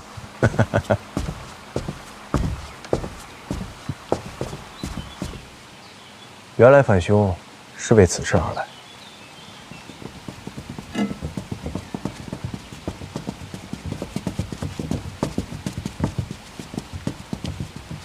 这是特意让你瞧瞧，喜欢哪身啊？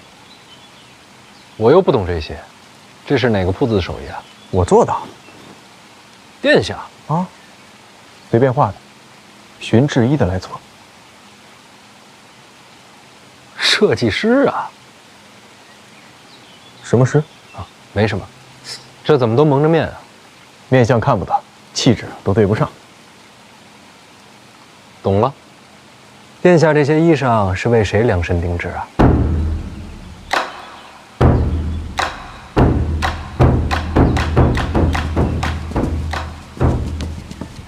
不为谁，瞎胡闹。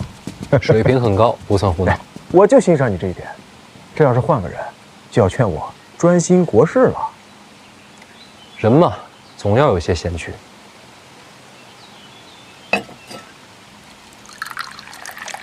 对了，这春闱榜单冒名顶替之人，的确是我门生。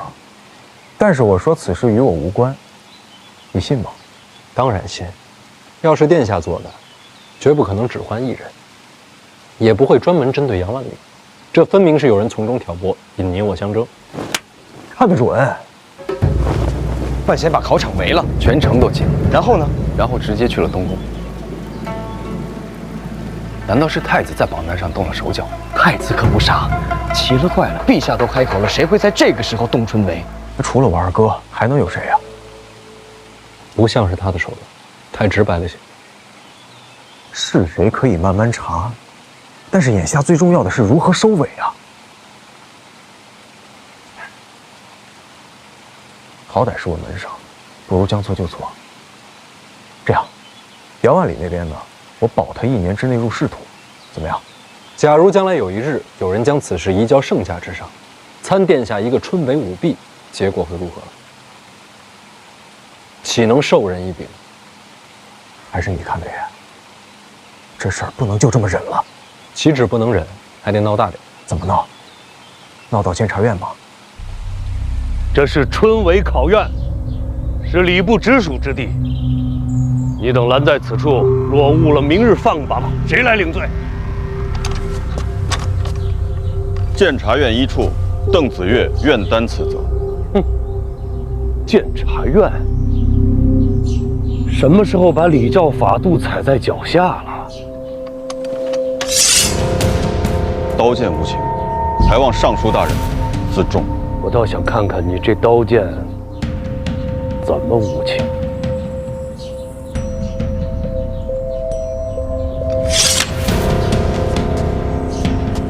诸位同僚，我一处经年守礼，了然人情世故，可是监察院有必要了然人情世故吗？咱们手上这把刀可不是摆设。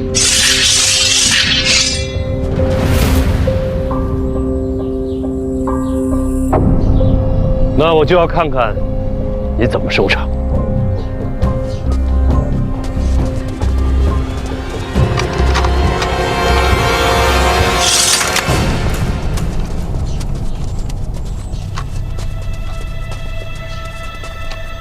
诸位同僚，小范大人为众生封考院，此等风范天下少有。他说的都是真话。邓某此前终日浑浑噩噩，得过且过，可以说是耳聋眼瞎。但小范大人来了之后，一处不一样。我相信一处一定能像从前一样，行使监察百官、震慑监宁的职责。故此，邓某此生决计追随小范大人，还请诸位同僚此后行事对得起身上这身官袍，对得起大庆。对大庆。入宫见驾，小范大人和太子殿下。正是如此。为了什么？听闻是为了春闱舞弊。本届春闱。小范大人都已经把考场给围了。这种事儿你是怎么知道的？街巷满是传闻，小范大人要为天下学子求一份公道。不愧是小范大人。哎，不过你怎么老能听到这街巷传闻？我怎么就没听到啊？街巷传闻谁传出来的？街巷传闻嘛，那谁知道啊？春闱舞弊何等大事，这么快街巷便有传闻，这事儿不合理啊！也许是小范大人自己做的，借民心为弊助，有道理。若不是监察院，消息哪会传这么快？这样一来，那就只能勇往直前，再无退路。我怎么觉得这一步一步是什么在把他往前推呀？谁推他？为了什么？扑朔迷离，瞧不清。